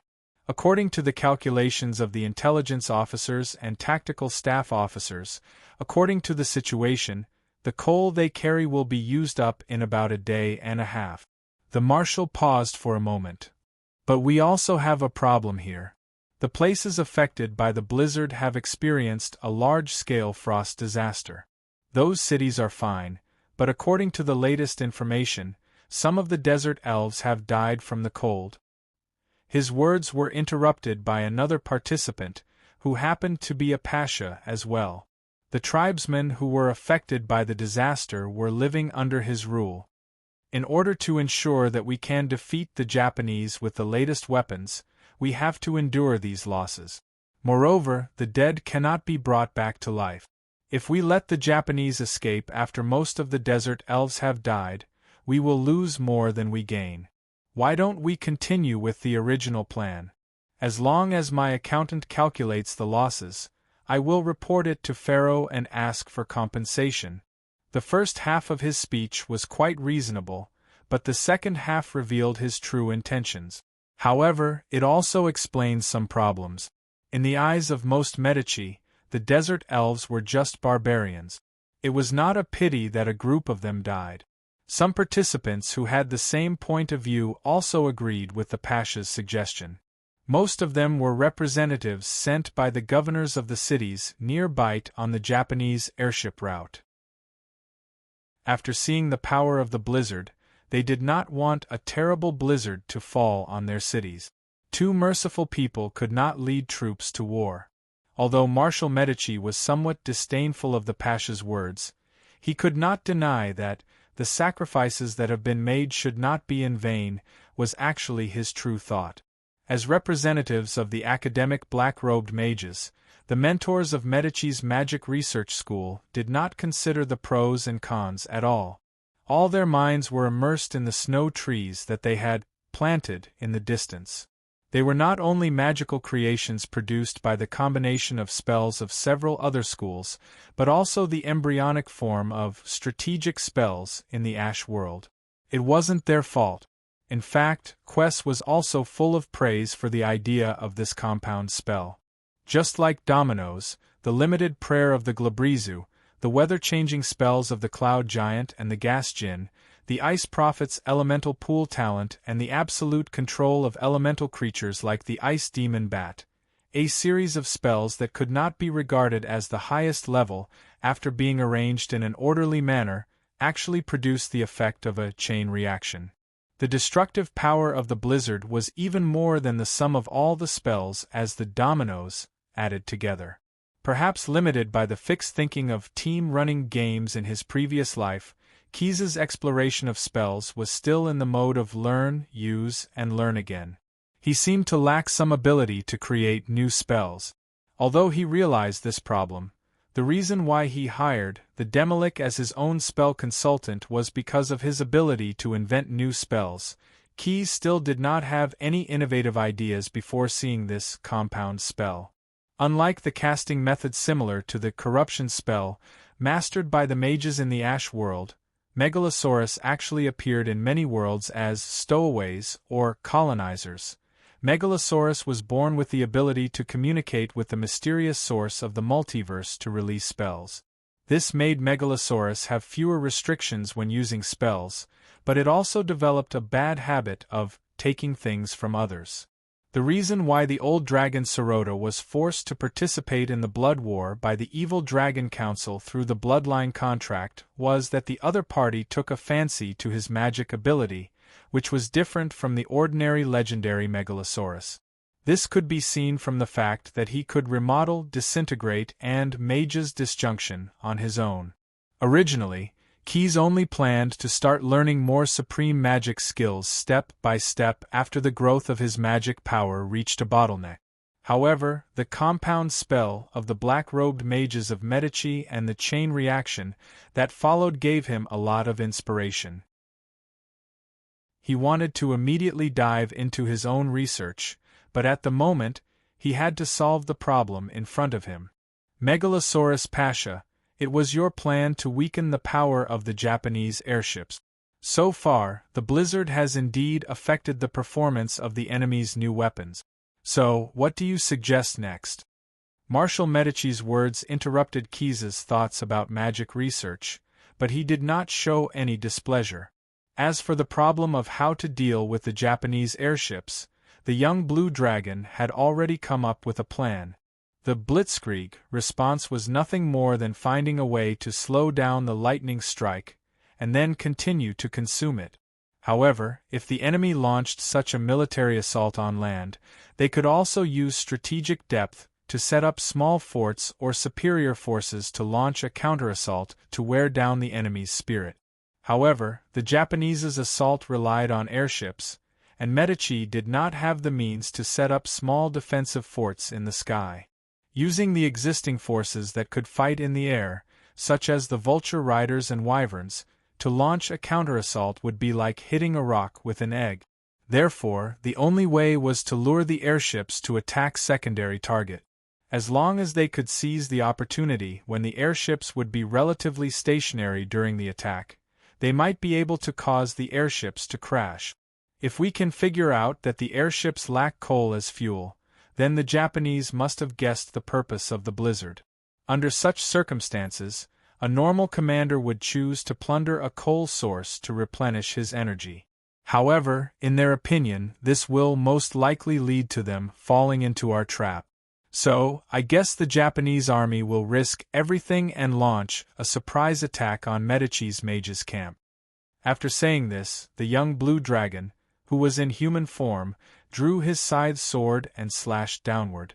What we need to do is to settle things with them here. Chapter 160. Unlike the free swordsman who had a few fights due to physical discomfort after ascending into the air, the disciplined duty slave warriors remained obedient as usual. They drank oatmeal mixed with salted dried fruit and waited for their master's latest orders at the bottom of the cabin.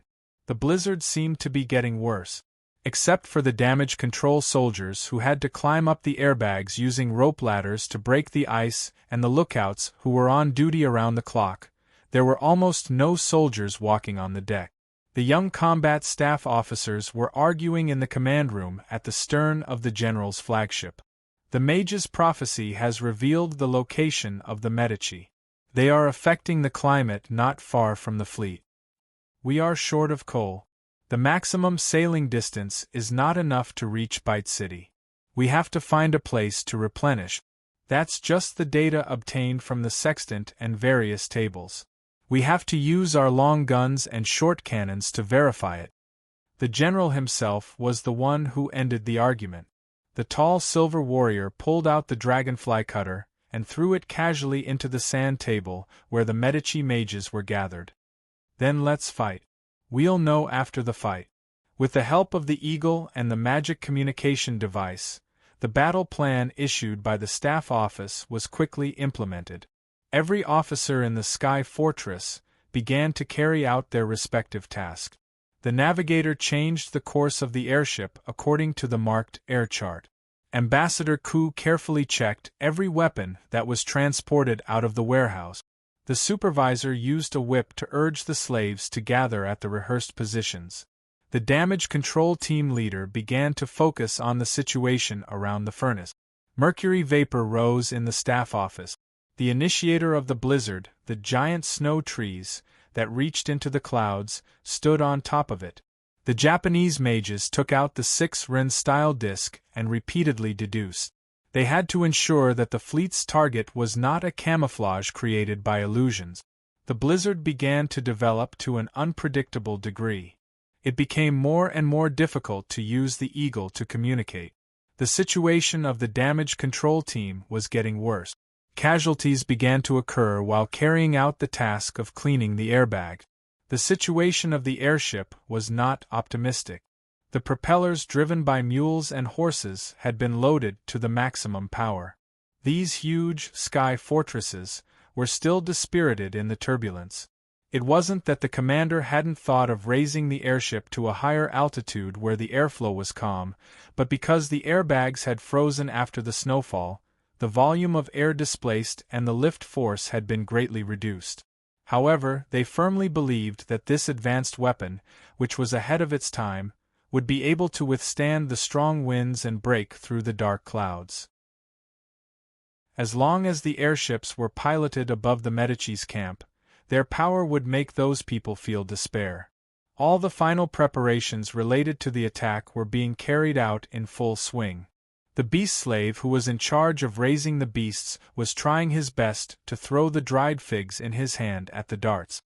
He had to be careful not to be bitten by these little things, and he also had to be careful not to cut his fingers by the sharp iron nails in the dried figs. A large number of Do-Dies slave warriors gathered on the landing deck. While they were lining up tightly for warmth, they had to repeatedly check if the rope buckles and pulleys on themselves and their teammates were tight. Soon, they would have to rely on these things to save their lives. Right now, the freelance swordsman team was also fully prepared. Right now, they were all gathered around the vice-captain. During the air raid, the vice-captain would tear up the mass feather fall spell scroll given by the mages. They would arrive after the slave warriors.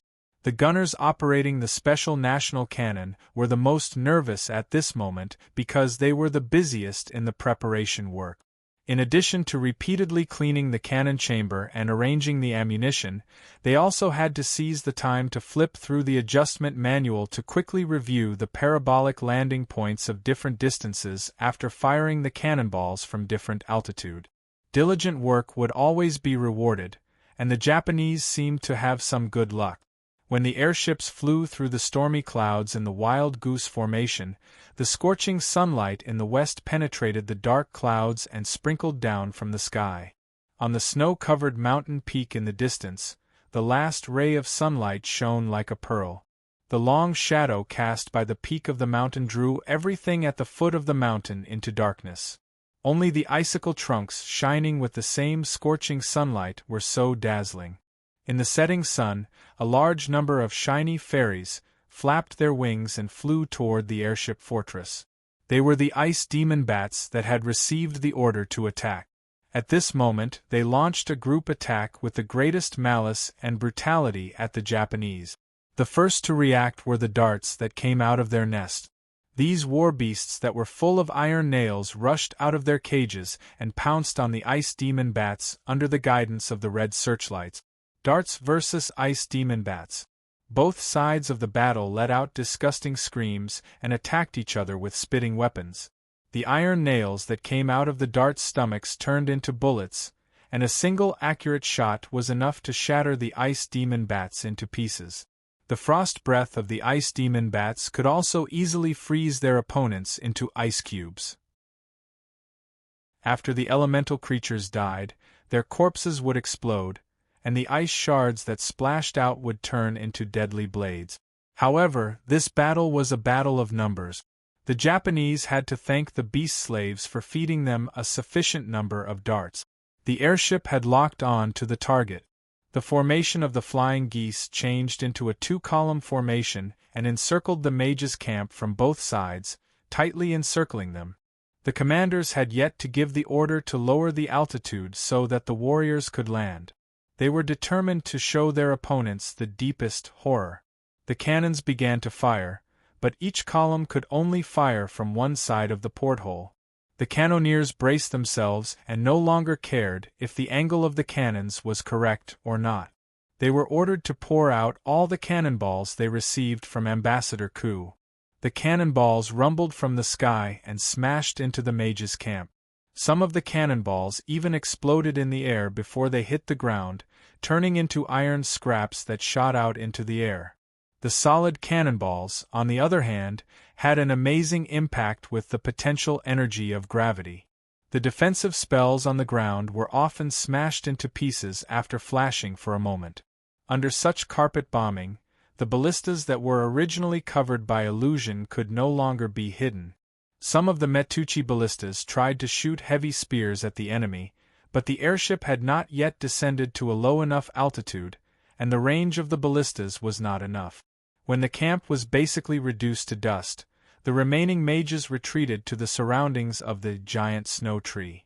They worked together to support a protective spell against the cannonballs. It seemed that they were going to defend this weather weapon against the airship with their lives.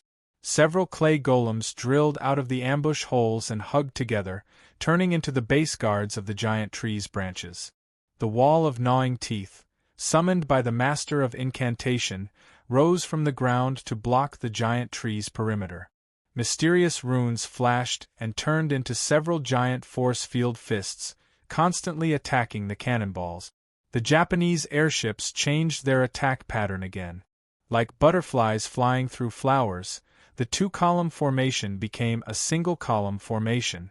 Below each airship, rows of holes were exposed at the bottom of several airships that were connected in series.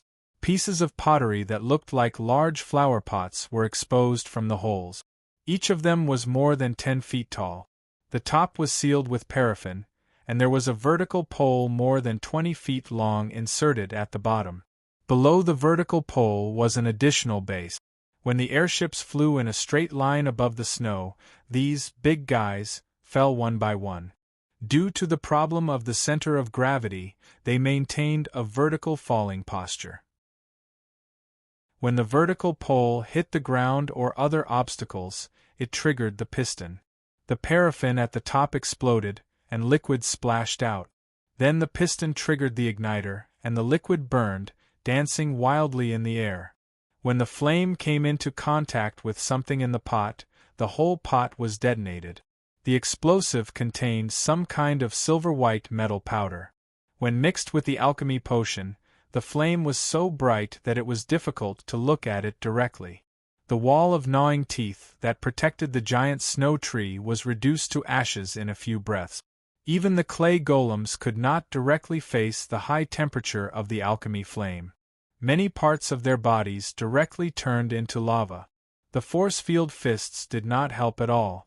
The broken pots in the air covered a larger area of the deadly flame. Sure enough, art is explosion, Keyes muttered to himself, standing on the airship's observation deck. Chapter 161.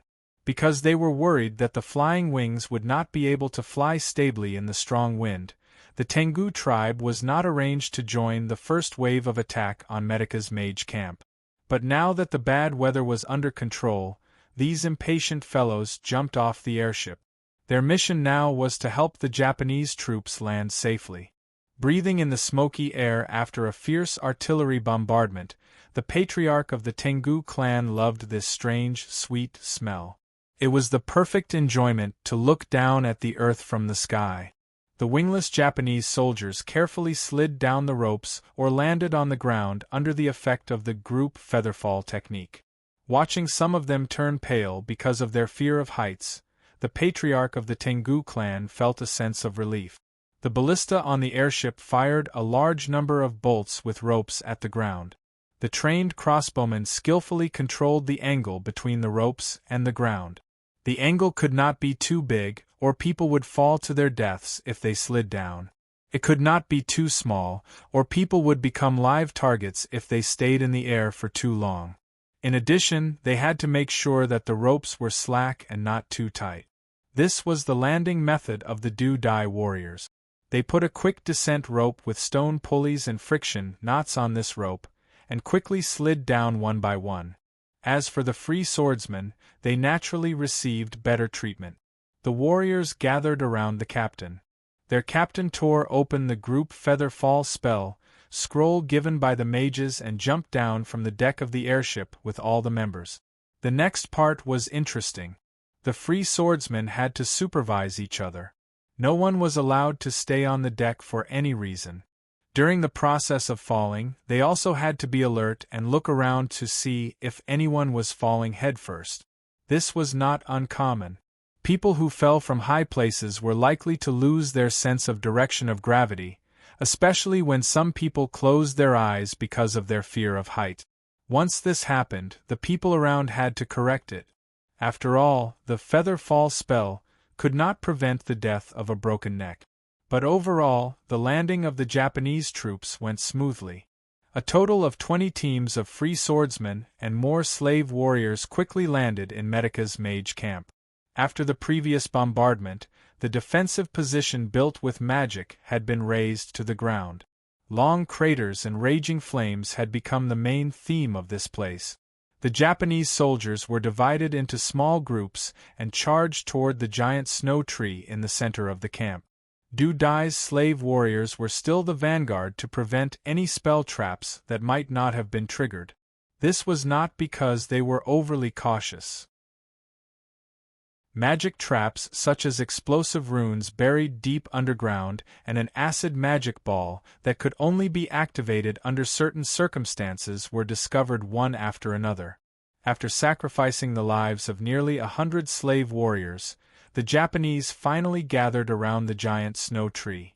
Due to the airship's continuous bombardment, the elemental pools beneath the ice and snow diviners had shrunk to less than 200 feet in radius.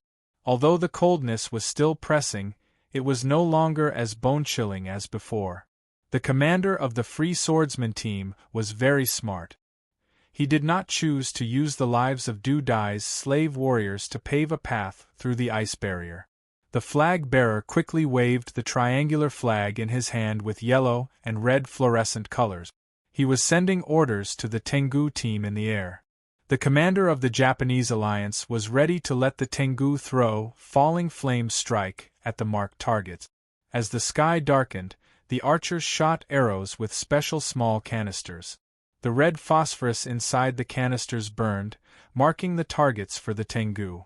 At the same time, to prevent Medica's mages from interfering with the spells, the commander of the Japanese alliance also let the grenadiers use small ballistas to throw alchemy bombs into the barrier. The sound of the explosions kept ringing. The trained soldiers used their arms to cover their eyes to avoid the blinding flashes. The Tengu's falling flame strike accurately hit all the marked target. They used all kinds of voices to praise their great achievements in the air. The incendiary bombs containing white phosphorus burned through the snow on the surface of the elemental pools. The ice underground slowly melted into small pools. The power of ice and snow, which could repair itself, seemed to be unable to stop the destruction. If it weren't for the fact that the staff officer wanted to explore the secrets of this strategic spell, he would have ordered them to capture as many medic spellcasters as possible. Seeing that the enemy was at the end of their rope, the commander of the Japanese alliance even thought about ordering the Tengu team to burn through their last hiding place. However, his optimism did not last long. The falling flame strike was actually the continuous heat release process of the white phosphorus incendiary bombs. It filled the elemental pools with steam, and new elemental creatures were summoned. The steam bats were born from the boiling pools. Like the ice bats, they were also elemental creatures. Although the steam bats were not as cruel as the ice bats, they were more domineering and sensitive by nature. The bubbling sound of the boiling water covered the hissing sound of their wings flapping. The night and the steam above the elemental pools made their translucent bodies even harder to see. The heavenly hounds with wings on their backs were making a lot of noise in the sky, which made the steam ogre bat even angrier. They were like real imps as they viciously pounced on their opponents, spitting boiling steam onto their opponents' faces. Some of the Tengu and the Japanese soldiers on the ground were hit by the steam bat. The unlucky ones with steamed faces were immediately attacked by the steam bat. What was worse was that their claws were often aimed at the blisters on the victims' faces. For a moment, the whole place was filled with screams. Of course, the steam bats were not completely immune to attack. Although their bodies were translucent, they were still solid. Whether it was swords, axes, or shields, they could hurt the steam bat. The soldiers who were being attacked launched a counterattack, and the steam bats were constantly being chopped into pieces. Similar to the ice bats, these elemental creatures would find a way to deal the final blow to their enemies after they died. The dead steam bats turned into hot steam clouds. If the soldiers within 5 feet of them were not agile enough and could not jump away in time, they would face the danger of being scalded again. The sudden attack of the steam bats caused a commotion among the Japanese soldiers on the ground. The commanders on the airships kept trying to communicate with the wing commander on the ground, reminding him to change tactic. However, they did not know that the real danger was gathering above their heads. A fireball was launched from the observation deck of one of the airships. It flew higher into the sky and turned into a firework that lit up the night sky. A large number of flying carpets swooped down from the clouds. Each flying carpet was driven by a sorcerer. Some noble sorcerers in black robes even took on the role of pilot. At the moment, the passengers on the flying carpets were a large number of ordinary soldiers dressed as Medici soldiers. This was the final counterattack in Keyes's plan. The snowstorm had weakened the airship's ability to lift, preventing it from ascending any higher. Therefore, they could not see the ambush on the clouds in advance. Thanks to the 1,000-year accumulation of the Medici Empire, flying carpets were expensive magic creations. Although it was not necessary for every sorcerer to have a flying carpet, it was not a problem to assemble hundreds of them in a short time. After the bombing, the Japanese soldiers landed on the airship. Not only did they lower their flying altitude again, but they also lacked enough soldiers to defend the airship. The plan gradually turned the situation around. The airships no longer had the advantage of being a fortress in the sky. The chaos caused by the steam bats sounded the horn of counterattack. The agreed fireball spell was the signal to open the gate. Medici's flying carpets were like the water of the Milky Way. They tore apart the camouflage of the night sky and poured down on the airship. The elite warriors untied the beaks of the patrolling eagles on their shoulder armor. The elite war beasts provided by the sorcerers turned into a black cloud and swept toward the enemies below. The war beasts were responsible for harassment, the sorcerers were responsible for driving, and the warriors were responsible for destruction. A team of 10 warriors on a flying carpet jumped off the flying carpets at the same time when the flying carpets were close to the airbags of the airship. They lit torches, drew their swords, and hacked at the airbags under their feet. Although the outer layer of the airbags was very sturdy, these demolishers gradually mastered the technique. One of them used a spear to poke out rows of small holes, while the other 2 grabbed their machetes and tore at the airbags using the small holes. Seeing that the enemy was wantonly destroying the airbags, the soldiers were scared out of their wit. They wanted to stop it, but they were harassed by the patrolling eagles when they climbed up the rope ladder. Their faces were scratched by the eagles' claws, and their eyes were pecked blind by the eagles' beaks. They fell down the rope ladder and died in horror. The sorcerers of the Japanese army were ready to fight back, but they were attacked by the sorcerers of Medici. After unloading the soldiers on the flying carpets, the sorcerers gathered in groups of 3 to 5 and fought the airships with their numbers and mobility. According to the strategy discussed in advance, the sorcerers in black robes were the core of Medici's army, and the sorcerers in gray robes were the support. The sorcerers in gray robes were responsible for casting powerful offensive spells, while the sorcerers in gray robes were responsible for defending against different types of spells. Division of labor symbolizes order, and order is power. This proverb from the Batsu Devil once again proved that the people in the lower world had foresight. The battle ended with the fall of the first airship. At the same time, the Sky Fortress, which had destroyed a large number of airbags, was directly defeated by gravity. The airships formed by the Japanese noble army were destroyed one after another. Any mortal who fell from thousands of feet could only scream helplessly and painfully. Only a few Japanese spellcasters managed to escape back to the flagship airships, which were suspended in the air by the anti-gravity magic circle. The Medici warriors also used mass feather drop to land on top of the airbags. After they finished their demolition work, they immediately launched an assault on the Japanese ground forces that were dumbfounded. One side was full of morale, while the other side was frightened. The result was obvious at the beginning of the battle. Not to mention, a large number of soldiers emerged from the ridge behind the sorcerers' camp and joined the battle. The sorcerers had dug a hideout in advance, and an elite army from the northern port city was hiding in it. Compared to the battle on the ground, the battle in the sky was more complicated. Some airships, with their good mobility, were still fighting with the sorcerers who were driving the flying carpets. However, when Keyes and Snade, the half-lich, appeared on the airship belonging to the general, the resistance became futile. However, the result of this cloud-top game was really surprising. A cicada shedding its carapace? Or abandoning the pawn to protect the chariot? When Keyes personally led the way to the general's staff room, he did not know whether it was because he did not silently pray for the blessing of Chicken Bro, but when he cleared the level, he found that the boss was actually just for show.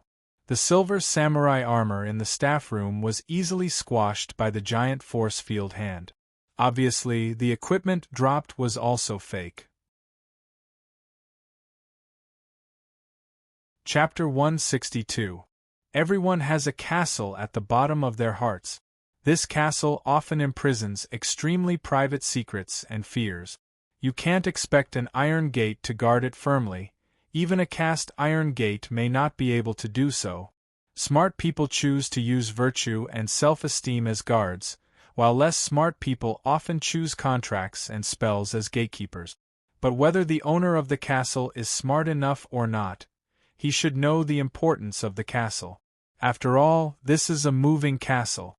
If you are not careful, it will lead people across the border of the camp. Alan's Diary, written by Medica's past Grand Vexillers. Medic, the broken halberd of the noble coalition army of the Senate, had not yet spread to Yun City. Only a few people in Japan had learned of this information in advance. After experiencing the Great Fire in Huan City, the citizens needed to put more energy into bargaining with the vendors at this time. Houses had to be rebuilt, food had to be bought, and life had to go on. But only God knows where all the good and cheap goods in the past have gone. It must have been those black-hearted merchants who wanted to profit from the disaster. Due to the development of trade, not only Japan, but also the merchants of the entire Ashes world wanted to move their products to Yun City. At that time, prices were naturally very cheap. But now, in just a few days, a few bushels of grain cost a silver coin. But even so, the merchants did not make much of a bargain. The extra taxes brought by the city's reconstruction drained the pockets of the merchant class.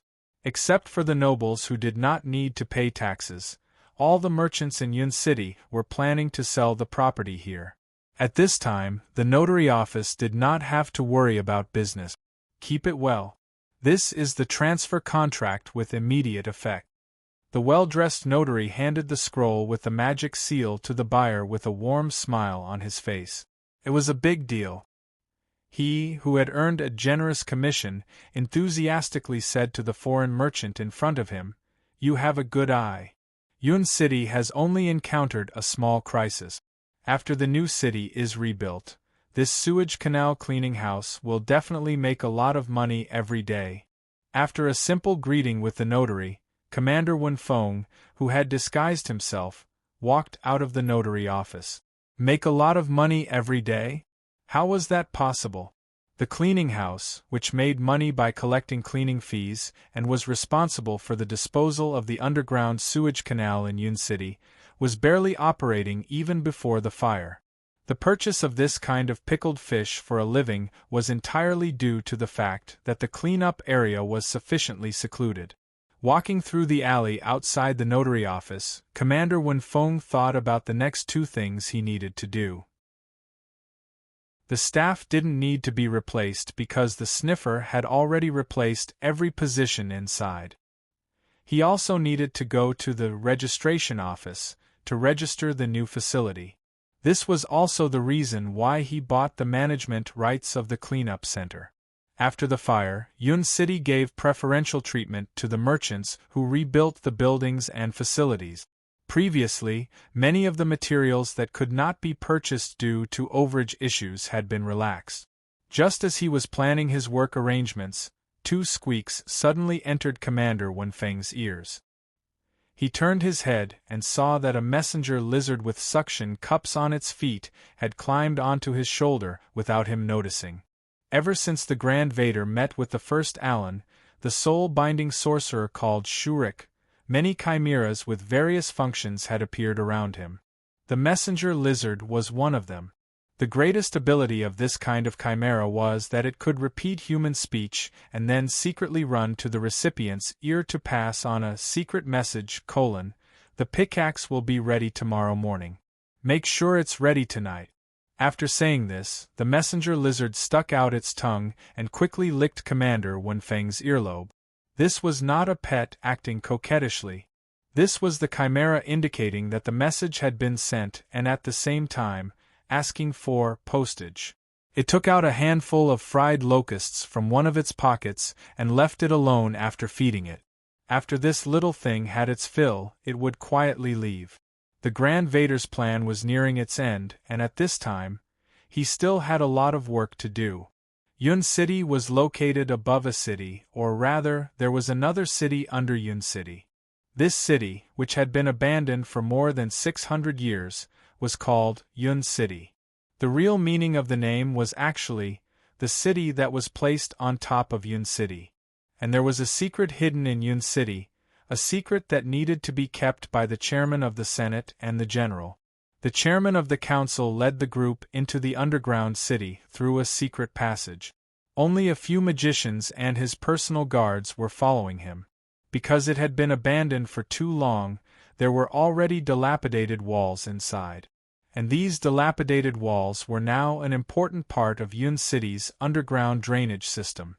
If the Senate's meeting hall was compared to Yun City's brain, then the underground drainage system was definitely the city's rectum. Headless rats, burnt building materials, swollen animal carcasses, human and animal feces. You could think of any kind of garbage in this city, but they were all floating in the underground sewer with a layer of turbid floating matter. All kinds of strong and unfamiliar smells assailed the nostrils. It was as if they could even taste it in their mouth. The chairman tried his best to push this disgusting thought out of his mind. He knew that the mages had used the head bubble spell to summon a breathable air filter and put it on everyone's head. But the feeling of nausea reminded him that this place was not a place to stay for long. All the known entrances to this underground city, except for the secret passage in the Senate's meeting hall, were firmly welded shut by thick cast iron plates.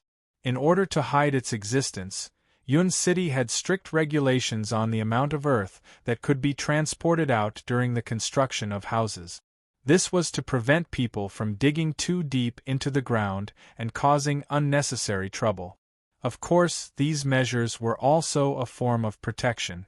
After all, in addition to the secrets deliberately hidden by the chairman and the general, there were many unknown dangers in the ruins of Yun City.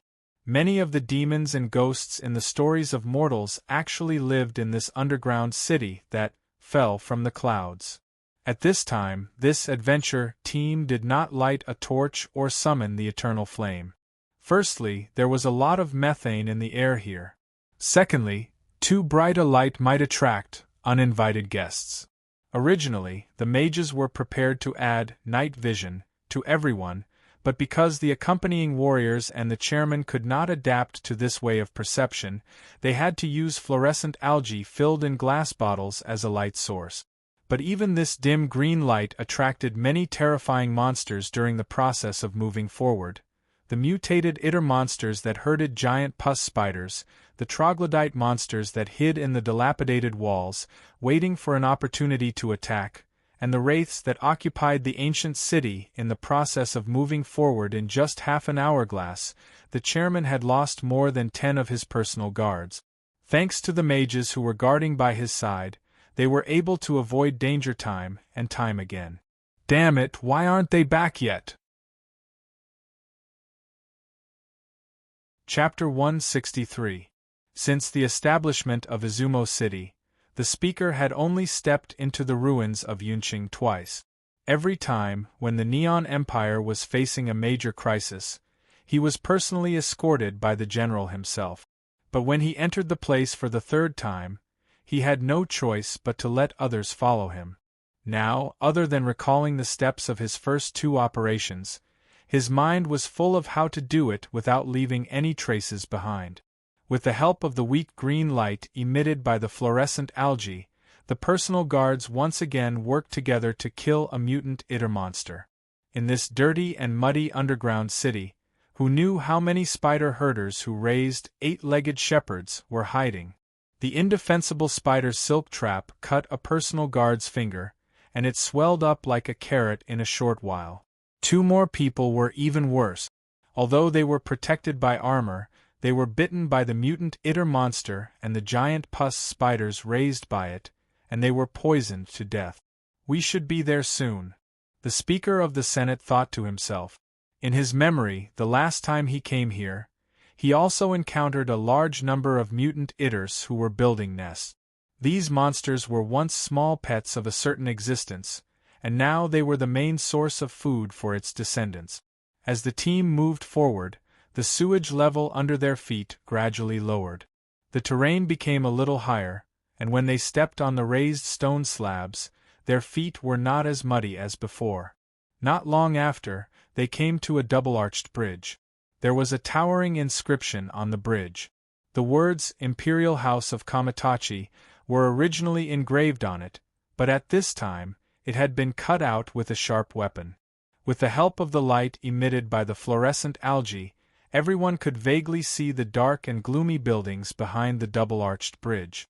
From time to time, some muffled roars of monsters could be heard from there. A mage took out a secret snake from the magic pet's pocket, lowered his head and whispered a few words to the magic pet. After receiving the master's order, the secret snake sneaked into the dark shadows beyond the illumination range of the fluorescent algae. The master of the magic pet closed his eyes slightly. If one looked carefully through the slit of his eyes, one would find that his eyeballs had become vertical pupils similar to a snake's. At this time, he was sharing senses with the secret snake to scout ahead. The magic pet that had been modified by magic was not just an ordinary animal. The secret snake not only moved much faster than ordinary snakes, it could even snake forward on the walls. With his infrared vision and keen sense of touch, the obstacles in the dark could not stop him at all. After passing through the double-arch bridge, Lin Sanjiu saw a torii that was connected into an arched corridor. However, not only were the paint of these ancient Japanese buildings peeling off, but most of them had also collapsed on the side of the road. Suddenly, it heard heavy footsteps, and a few red humanoid figures appeared in its infrared vision. These figures were clearly not humans. This was because even though the thermal radiation would make the outlines of creatures appear larger in infrared vision, the figures of those people would appear too tall. It turned out to be a crude giant. When these creatures walked past the collapsed torii, the secret art of swimming snake was finally able to clearly see their appearances after switching its visual perception. They carried huge wooden clubs on their shoulders. The familiar and its master finally understood where the missing parts of the torii had gone. Each of the wooden clubs was slightly longer than the combined height of two normal humans. From time to time, the ugly giants were communicating with each other, and the spies hiding at the side were carefully listening to their conversation.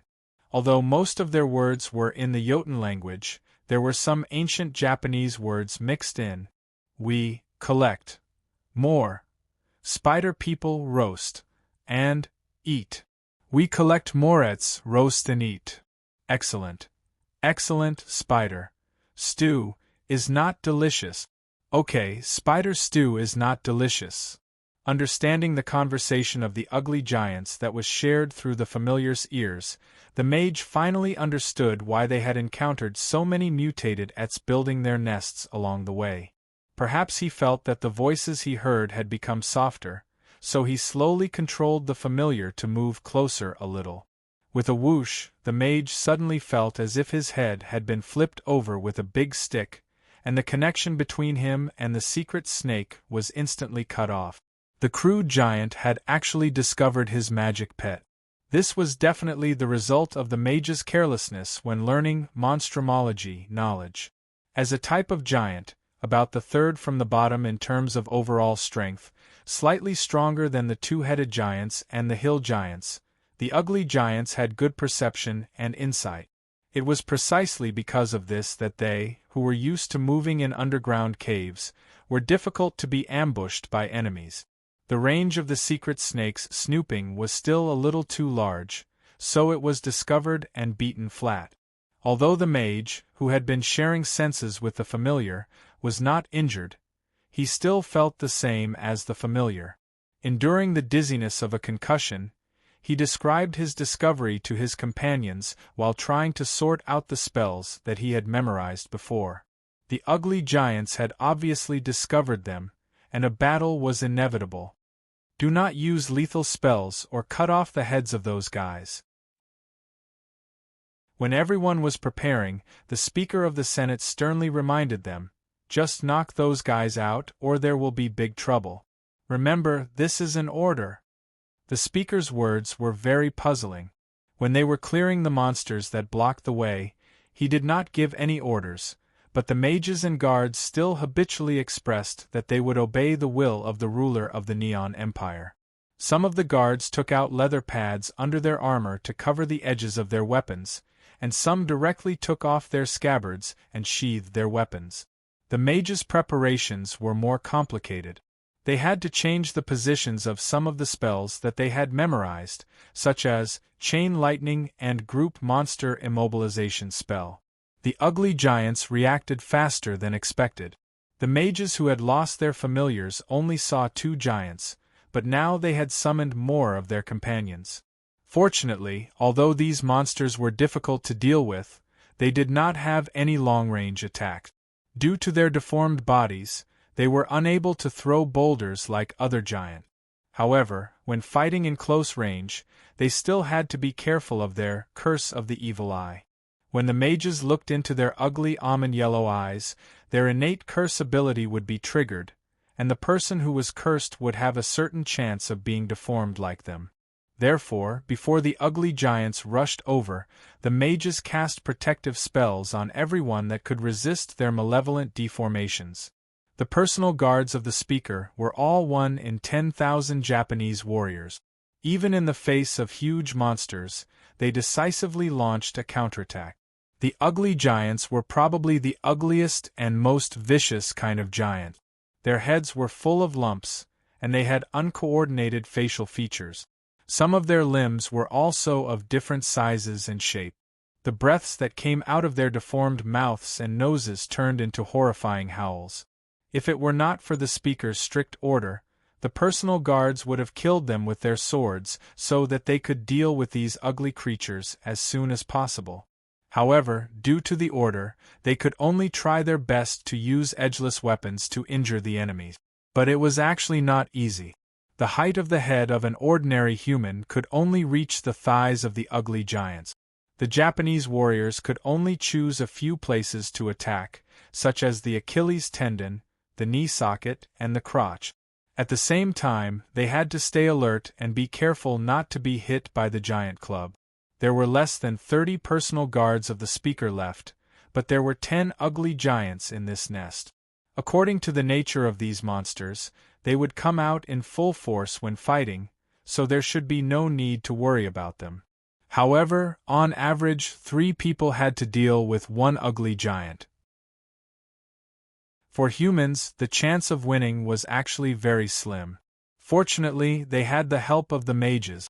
When the Japanese warriors were fighting under the giant's crotch, the mages did not stay idle either.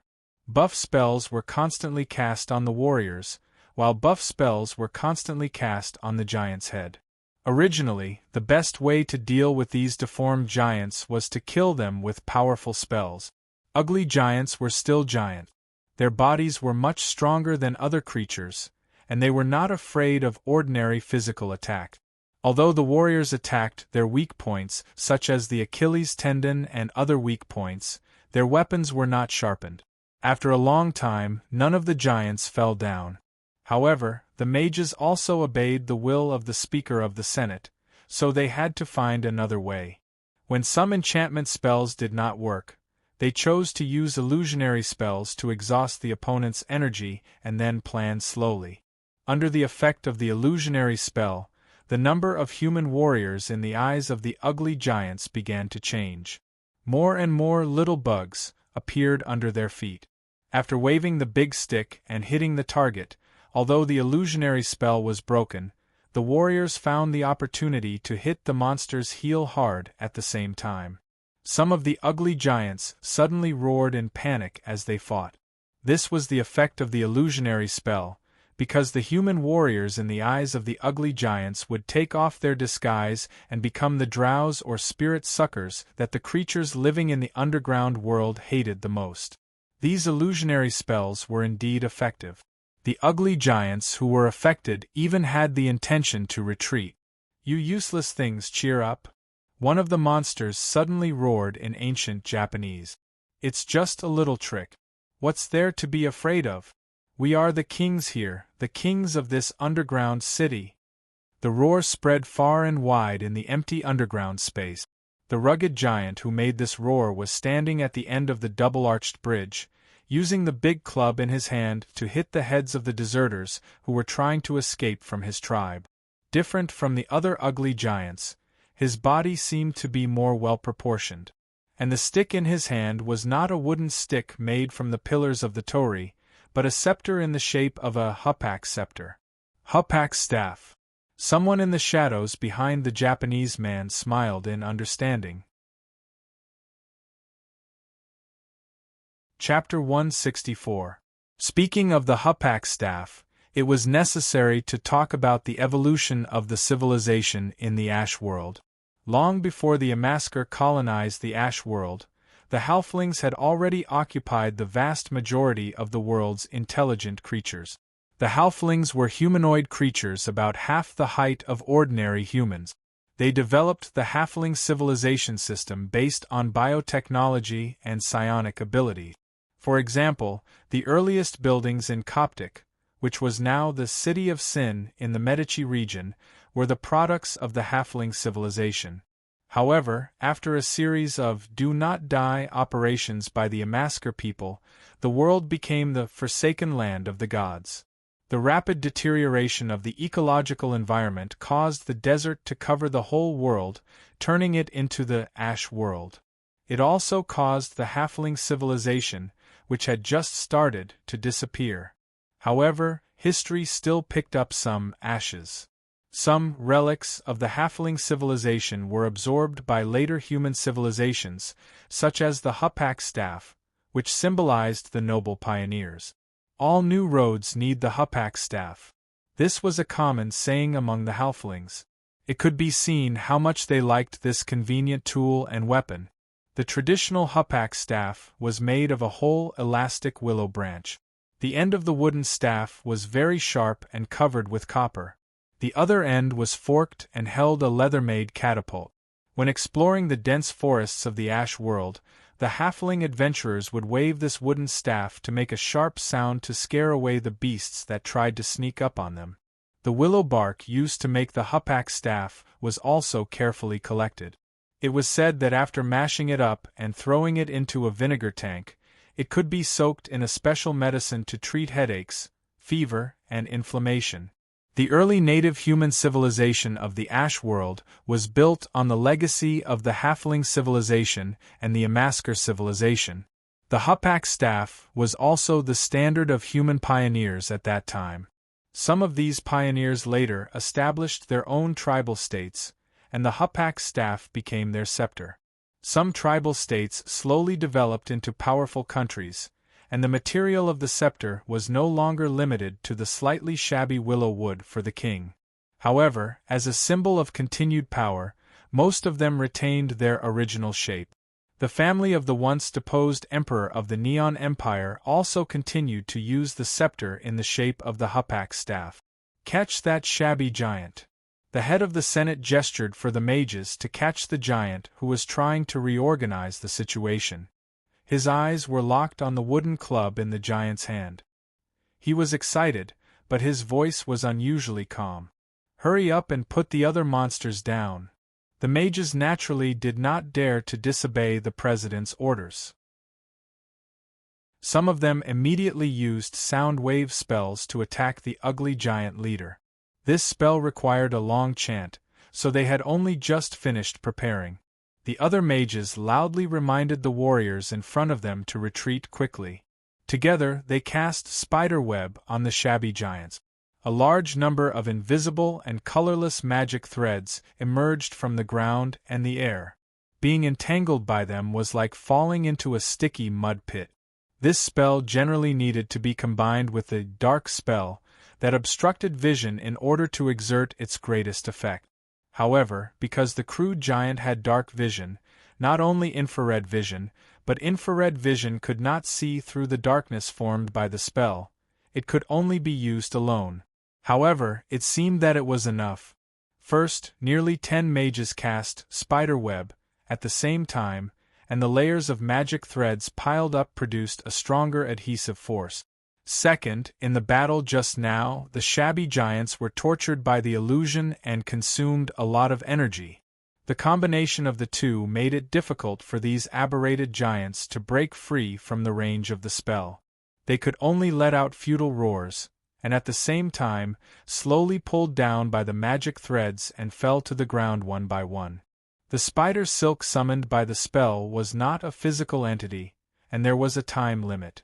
When the shabby giants fell to the ground, a few warriors who were enchanted with the grease spell immediately stepped forward and slapped the heads of the shabby giants with their leather-wrapped blades, quickly knocking them out. Leaving them aside, the shabby giant leader who was taken care of by the mages was now in great pain. Although the strength of the sound wave spell was precisely controlled, and his internal organs were not shattered by the sound wave, the feeling of his internal organs being displaced was not pleasant. He weakly waved the hupak staff in his hand, trying to drive away the human bugs that were trying to get close to him. However, the fascias in his muscles were also damaged, and his movements were weak. Sleep spell. After dealing with the other shabby giants, several mages stepped forward and cast spells on the giant leader.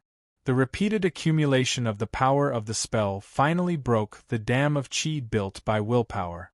Sleepiness poured down like a flood, and even closed his eyelids at the same time. A mage used the Tansen floating disc to lift up the shabby giant leader, and the captain of the guards acted as a guard. The two of them, under the instruction of the president, followed closely behind and walked into the collapsed palace, or the giant camp. The others were ordered to guard this place to the death. Double arch bridge, Torii corridor, in front of the imperial palace. Silently reciting these names that once existed, the president of the Senate strode forward and walked through the ruins at this time. When he walked to a place in memory, he stopped and said to himself, "Endless sky." When he said this sentence, the president was standing at the center of the giant camp.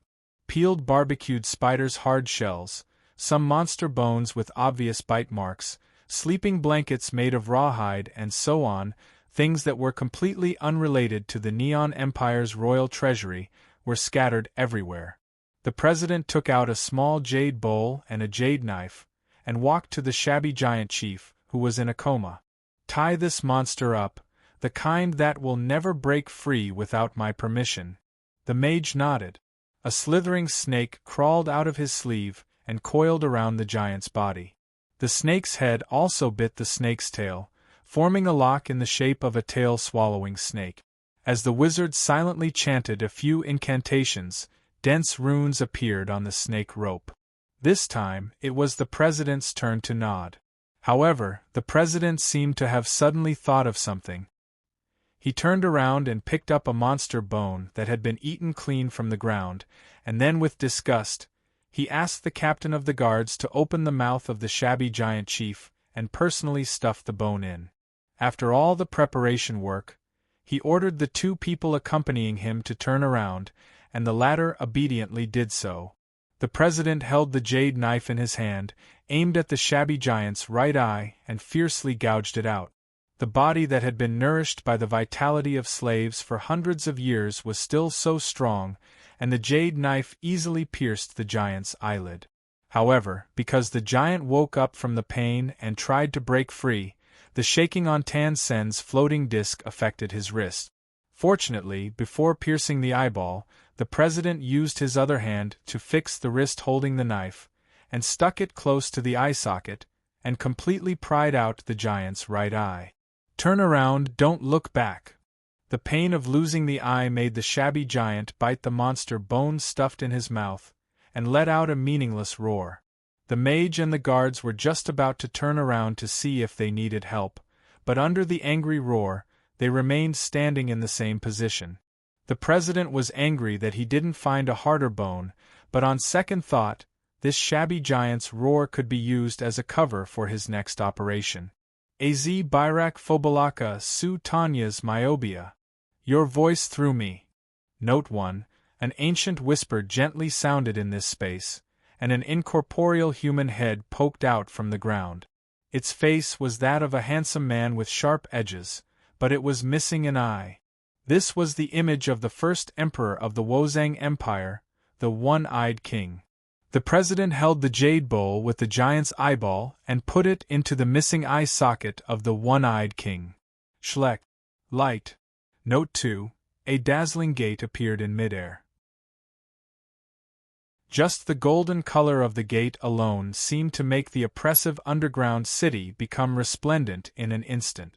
As it slowly fell, the golden gate slowly opened, revealing the real treasure inside. Chapter 165. The Phantom of the Cyclops King smiled, and 2 six-sided dice appeared out of thin air in front of him. 1 hourglass, 1 person. This was the result of rolling the dice. The Phantom of the Cyclops King was a magic guard made by the dead master of the East Tower for the Wozang royal family. Its function was to communicate with the endless sky vault hidden in the void and determine the time and number of people entering and exiting the vault. The technology of making this kind of magic guard was ancient and advanced. The Senate had tirelessly arranged people to secretly study it for hundreds of years. Although the top Japanese mages could decipher part of the technology, there was no way to make an identical guard. According to the research materials obtained from the Eastern Tower, the best-case scenario for the magic creation test product was that it would collapse on its own after 2 days. They guessed that the reason why this guard could exist so stably was that it was closely connected to the Endless Sky treasure. The Endless Sky scripture was a secret of the former royal family of the Wozang Empire. After the emperor was overthrown, they searched through the royal library and found some useful clues. According to those clues, the Endless Sky Vault was actually related to an existence called the Highest Heaven. Legend had it that the Highest Heaven was the descendant of the gods in the upper world. Compared with the abominations who were hated by their parents, disliked by their grandparents, and loved by their uncles, the Highest Heaven grew up in a honey pot. Most of them had beautiful faces, perfect figures, and overwhelming confidence. When the Highest Heaven was unhappy, the clouds would cry salt water, dead fish would rush to the riverbanks and lakes, and leaves in the nearby forest would rustle. When the Highest Heaven was happy, the warm sunlight would follow them to every corner, small animals would play in their footsteps, and birds would sing loudly, filling the sky. The Highest Heaven was an immortal titan. Their parents loved them and would not bear to let them suffer any grievances. They would never age, and using advanced restoration spells was as simple as breathing. In battle, the Highest Heaven was often fearless, partly because of their own strength, and partly because they knew that even if they had 1 foot in the coffin, they would most likely be resurrected by their parents. However, just like how the giant beast Turkel could be killed by the wish spell, the Highest Heaven could also die when they left the upper world. However, killing a supreme celestial would infuriate at least 2 gods, as well as many other supreme celestials who were on good terms with him. The one-eyed king who founded the Wozang was a descendant of the supreme heaven. Although as an ordinary mortal, this kind of heavenly bloodline had been passed down to his generation and there was not much power left, the one-eyed king still had a talent that ordinary people could not reach. The Endless Sky Vault could also be considered as one of these talents. Thanks to his ancestors, the Cyclops King inherited the dimensional fragment, which was used as one of the many rooms to store gifts from others. In fact, the Cyclops King had only spent an insignificant portion of it to establish his own kingdom. After his death, the treasure was treated as a family heirloom by the Japanese royal family. It was only passed down from one emperor to another. The way to open the Endless Sky treasury required a special secret imprint. The eyes of the Supreme Heaven bloodline had a secret imprint in the shape of a magatama. Every time the door to the Endless Sky Treasury was summoned, the Wusong Emperor had to use this eye to identify himself. For the real Supreme Celestials, this was not a burden at all. However, for their mortal descendants, this method of identification had a lot of hidden dangers. The Cyclops King had 3 magatama in his eyes. However, because he frequently opened the Endless Sky Vault to obtain treasures during the founding of the Wusong Empire, his right eye was completely blind. As the bloodline of the descendants of the Cyclops King continued to thin, even the emperors with the highest concentration of bloodline gradually lost the number of magatama in their eyes. In the end, the Wusong emperors who only had 1 magatama in their eyes could only open the door to the ancestral treasure twice in their lives. After that, their eyes would lose their light. In desperation, the last emperor of the Wusong Empire could only use some kind of collection in the Endless Sky Vault in exchange for the help of the owner of the East Tower. With the help of the magic created by the owner, the emperor of the Wusong Empire could open the treasure again at a lower cost. There was only one chance to open the door to the Endless Sky Vault every 10 years. At the same time, the time and number of people to enter the treasure had to be determined by the result of the 6-sided dice. However, the last emperor did not open the door many times. Hundreds of years ago, because of the irreconcilable sharp contradiction between the rising business aristocracy and the royal family, the reform action broke out overnight. Led by the general, the economic advisor of the royal family at that time, and now the Senate, the emperor was pulled down from the throne.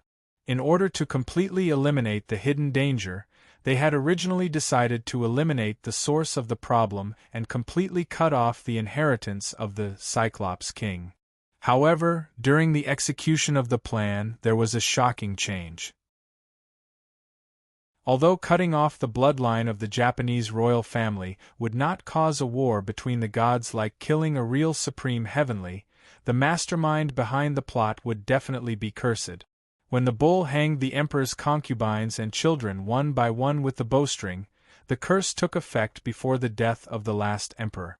Originally, even the bull, who was supposed to be the executioner, thought that the curse would fall on him. However, in order to realize the general's plan, he still volunteered to be the dirty glove. However, who would have thought that the final curse would directly find the mastermind of the reform? The majestic legendary warrior, who was as strong as a god, and later became the general of the Wusong Empire, had become a dying old man in the blink of an eye. Even if the wizards later saved his life by absorbing the vitality of the slaves, his dwarf appearance could not be changed. Therefore, he had been hiding his body in the mithril armor and showing up as a silver warrior. After repeated deductions by the spellcasters, if they insisted on cutting off the Wozang royal family, which had the bloodline of the Supreme Heavens, an even more terrifying curse might appear on all those who participated in the reform conspiracy. The rising business aristocracy, the general, and the Speaker of the Senate could not be spared. Therefore, the last emperor of the Wusong Empire was left behind. However, the participants of the reform came up with an even more vicious plan. They were prepared to pollute the bloodline of the Supreme Heavens in order to achieve the goal of gradually cutting off this inheritance. First, they would use magic to induce the emperor to have sex with a female ugly giant. Then, they would lock the offspring in the underground of Cloud City and let them live and die on their own. This was the origin of the ugly giants in the Cloud City ruins. Thinking of the plan he had participated in hundreds of years ago, even the cold-hearted speaker felt a chill run down his spine. From then on, he firmly believed that the human heart was the most sinister thing in the world. The human heart was sinister, and the world was unpredictable. The Wusong Empire, which had changed from an imperial system to a republic system of the Senate, began to slowly develop in the Ashes world. It staggered along the way, and later almost controlled most of the world's slave trade. During this period, the Wusong Empire had experienced several tests. There was a time when they were faced with a life-and-death situation where the demon Duke Batsu coveted their lives, and the chairman and the general both thought of the former royal treasure. That was the first time the two of them had entered the Cloud City ruins, buried deep beneath the Cloud City. They had found the king of the Ruin Giants at that time. The Ruin Giants had the shortest natural lifespan among the giants. They weren't even much longer than ordinary people. They used the guy with the thin bloodline of the one-eyed king to open the Endless Sky treasure. Maybe because the bloodline was too thin, the two of them could only gouge out the guy's eyeballs and let the master of the East Tower identify them. But even so, they could only roll 2 ones, one for a person and one for an hourglass. Originally, the speaker suggested to use the space equipment so that they could take out more treasures at one time, and they could go back and forth several times in an hourglass. But after entering, the moment he opened the space equipment, the Endless Sky treasure closed. It was only after the general gouged out the other eye of the ugly giant king that the door of the treasury was opened again. As a last resort, they could only rely on the general to carry the treasures on his shoulders and desperately go back and forth in an hourglass to take out enough treasures. When the Endless Sky treasure was completely closed, the virtual body of the one-eyed king reminded them, "The bloodline of the supreme heavens has become too filthy, and it can only be opened once every 100 years. Just like that, 100 years later, the two of them entered the hidden heavens of the Endless Sky again. When the two eyeballs were an hourglass, they unexpectedly failed again because they asked the mage to use Tonson's floating disc or something similar to make it easier to transport. The mage who knew the secret was personally dealt with by the general. Now it was time to open the treasury again, and Japan happened to be in an economic crisis. Although the general didn't come back, the speaker didn't have time to wait for him, so he asked the accompanying mage and guards to escort him to withdraw the money. Before opening the door, he had already thought about it. In a situation where he could only rely on manpower to transport the treasures, he had to choose some magic items or gems of higher value and transport them out in a bag. Although these things couldn't be exchanged for goods and currency in Japan, they could still be used to solve the urgent needs by trading with other planes. But just as the speaker was about to take action, there were 3 muffled sounds behind him, 2 light and 1 heavy. He turned his head and saw the captain of the guards and the accompanying mage that he had brought along, as well as the ugly giant that was held up by Tan Sen's floating saucer, fall to the ground. A strange man wearing a purple robe and a golden mask was walking towards him. The Grand Vader! The speaker's eyes widened to the maximum. He recognized the identity of the newcomer from his outfit. This was not surprising. Before planning the invasion of Medic, Japan had sent a large number of elite ninjas to infiltrate. Because he wanted to enter the Endless Sky treasure, he had already taken off a large number of magic items that he had brought with him. The speaker groped around, and only a jade knife that he had just used to gouge out the eye could be counted as a weapon. At this time, he also understood where the fire in Chuyun City came from. Chapter 166. The Japanese were experts at backstabbing. Just as the Speaker of the Senate was about to fall into despair, a lightning-like blade light cut through the darkness of the underground city, and the sharp tip of the blade pierced through the body of the Grand Vader without any delay. Aido, stab! Saber draw, cassock dance. With the rapid change of moves, the attacker's long saber turned into a sky full of saber shadows within a breath. Lower left, upper right, upper left, lower right. Wherever the blade went, the clothes were torn and the flesh was separated. This was the dragonfly slash. The speaker recognized the long saber and the person who used it. Although all the nobles of the Senate did not think that the general would die in Medica's hands, how could he suddenly appear here? No, the other party did not have the time to answer the speaker's doubts. The general, wearing a giant enchanted mithril armor, was showing the true strength of a legendary warrior without any distractions. With the power increase of the enchanted armor, his wielding of the saber was faster and more powerful, and the already sharp dragonfly slash instantly turned into a meat grinder. Even if the opponent was a steel golem, there was no way it could escape at this time. With the sound of the saber being sheathed, the broken limbs, which were smaller than the size of an ordinary person's palm, began to fall to the ground. The golden mask, which had been sent flying at the beginning, fell in front of the speaker's feet, covered with cut marks. "Something's wrong," a cold voice came from the silver warrior's armor, and with his own belated evaluation, the body that had been cut into pieces instantly turned into flying ash. Keek-keek! A chilling sound rang out from the darkness, and a dark red light accurately hit the silver warrior. The speaker of the Council of Elders, who had just risen from the joy of surviving the disaster, immediately fell to the bottom. However, as a purely civilian, the Speaker of the Council of Elders could do nothing about it. But he did not despair. The general's enchanted mithril armor seemed to work, and the magic sneak attack only made the legendary warrior's figure shake a little. Seeing that his heavy injury spell did not work, the annoying sneer of the attacker seemed to pause awkwardly. But he immediately reacted and tried to use web, a spell commonly used against warriors, to restrain the opponent first. This was the specialty of the mage class.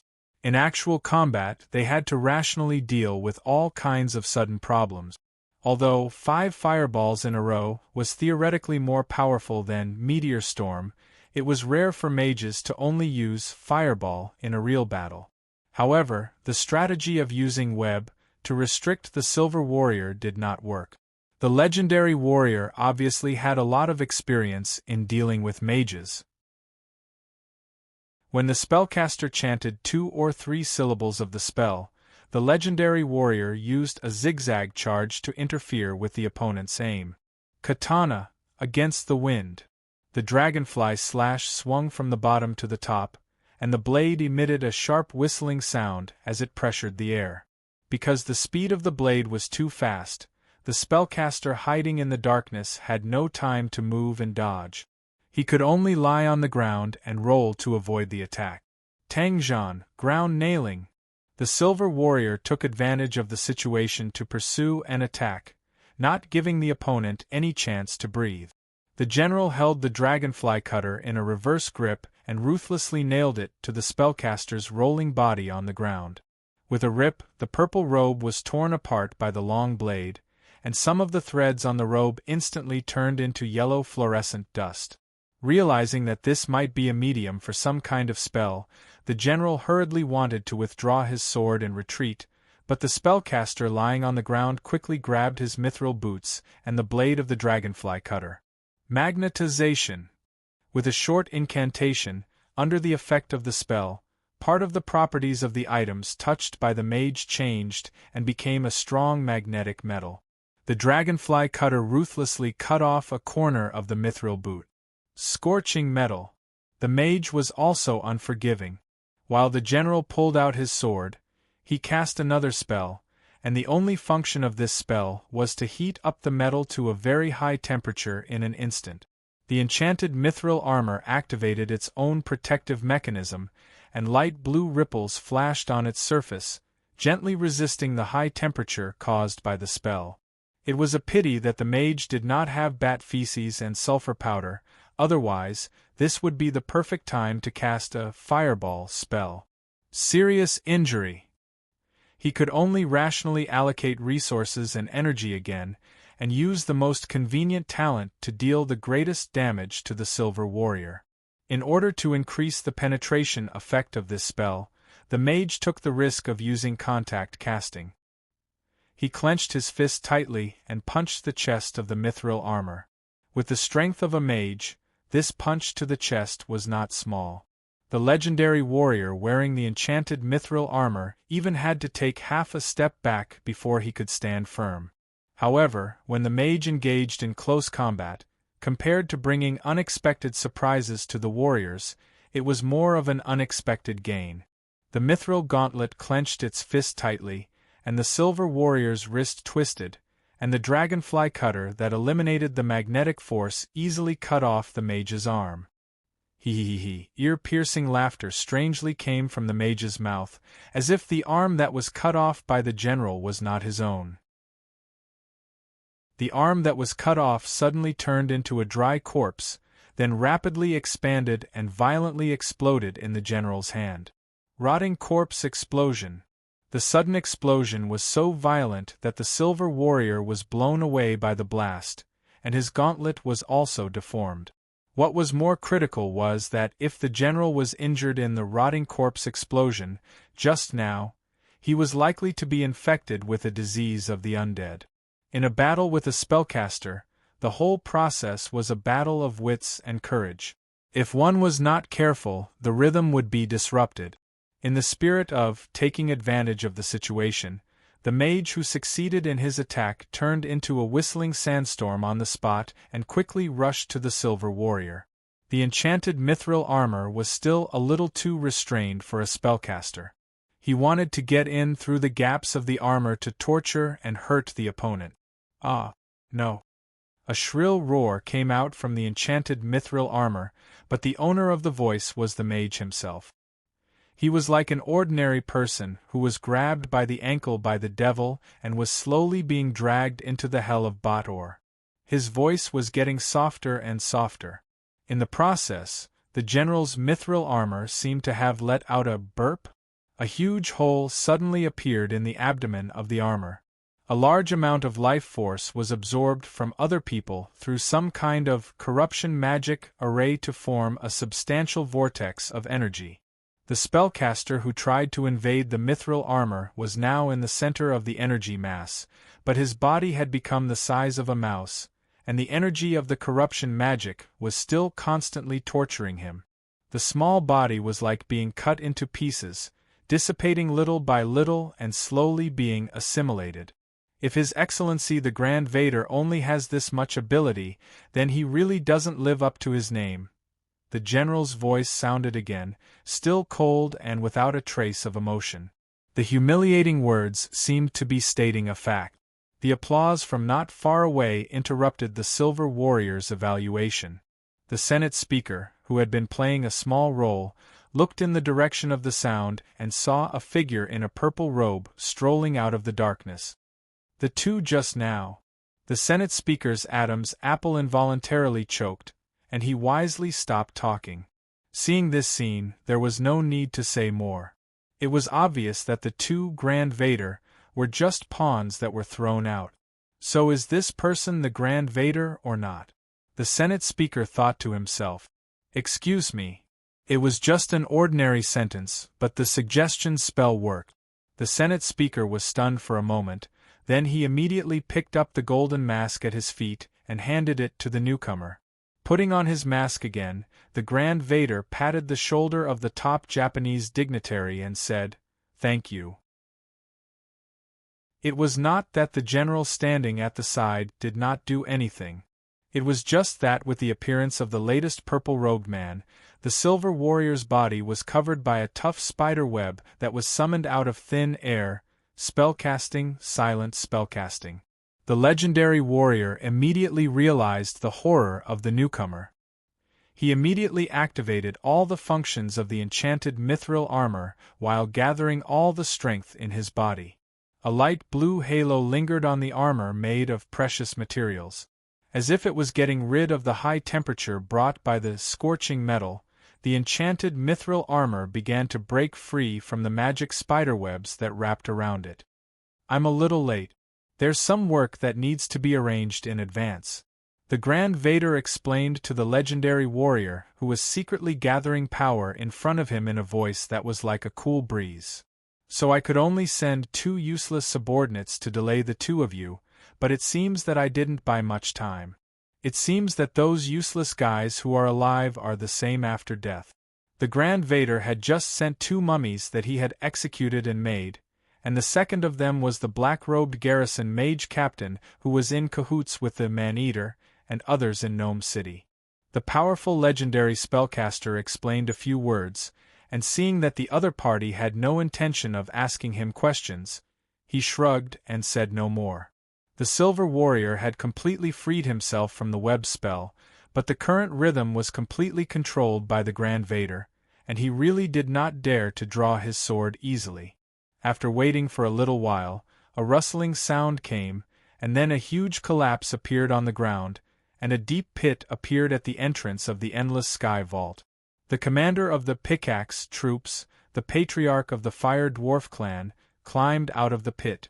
The Fire Dwarf patriarch was just about to say something when the Grand Vader threw over a round object, the left eye of the King of Giants. The legendary mage said first, "We have to hurry. There's only about 1.5 hourglasses left." The Grand Vader was coveting the treasure that the highest heaven had left for the future generations. The general standing on the side understood in his heart. He pulled out the dragonfly cutter and rushed to the target. With a flash of the blade, the head of the Senate, who was controlled by the suggestion spell, was instantly separated from his body. But this was not a deliberate murder. Top Japanese nobles like them had many ways to save their lives, and the secondary stasis cloning spell was an indispensable measure. The killed head of the Senate would immediately be resurrected in his clone, so that the suggestion spell could be lifted from him. For the general, this way of saving his life might lose a large part of his strength. But for the head of the Senate, this method had no side effects other than a headache for a while. Besides, the Silver Warrior still had some things he wanted to say to the Grand Vader alone. You're tuning in to the Phoenix Knights YouTube channel. Don't forget to subscribe and join us on this journey to catch the most captivating stories.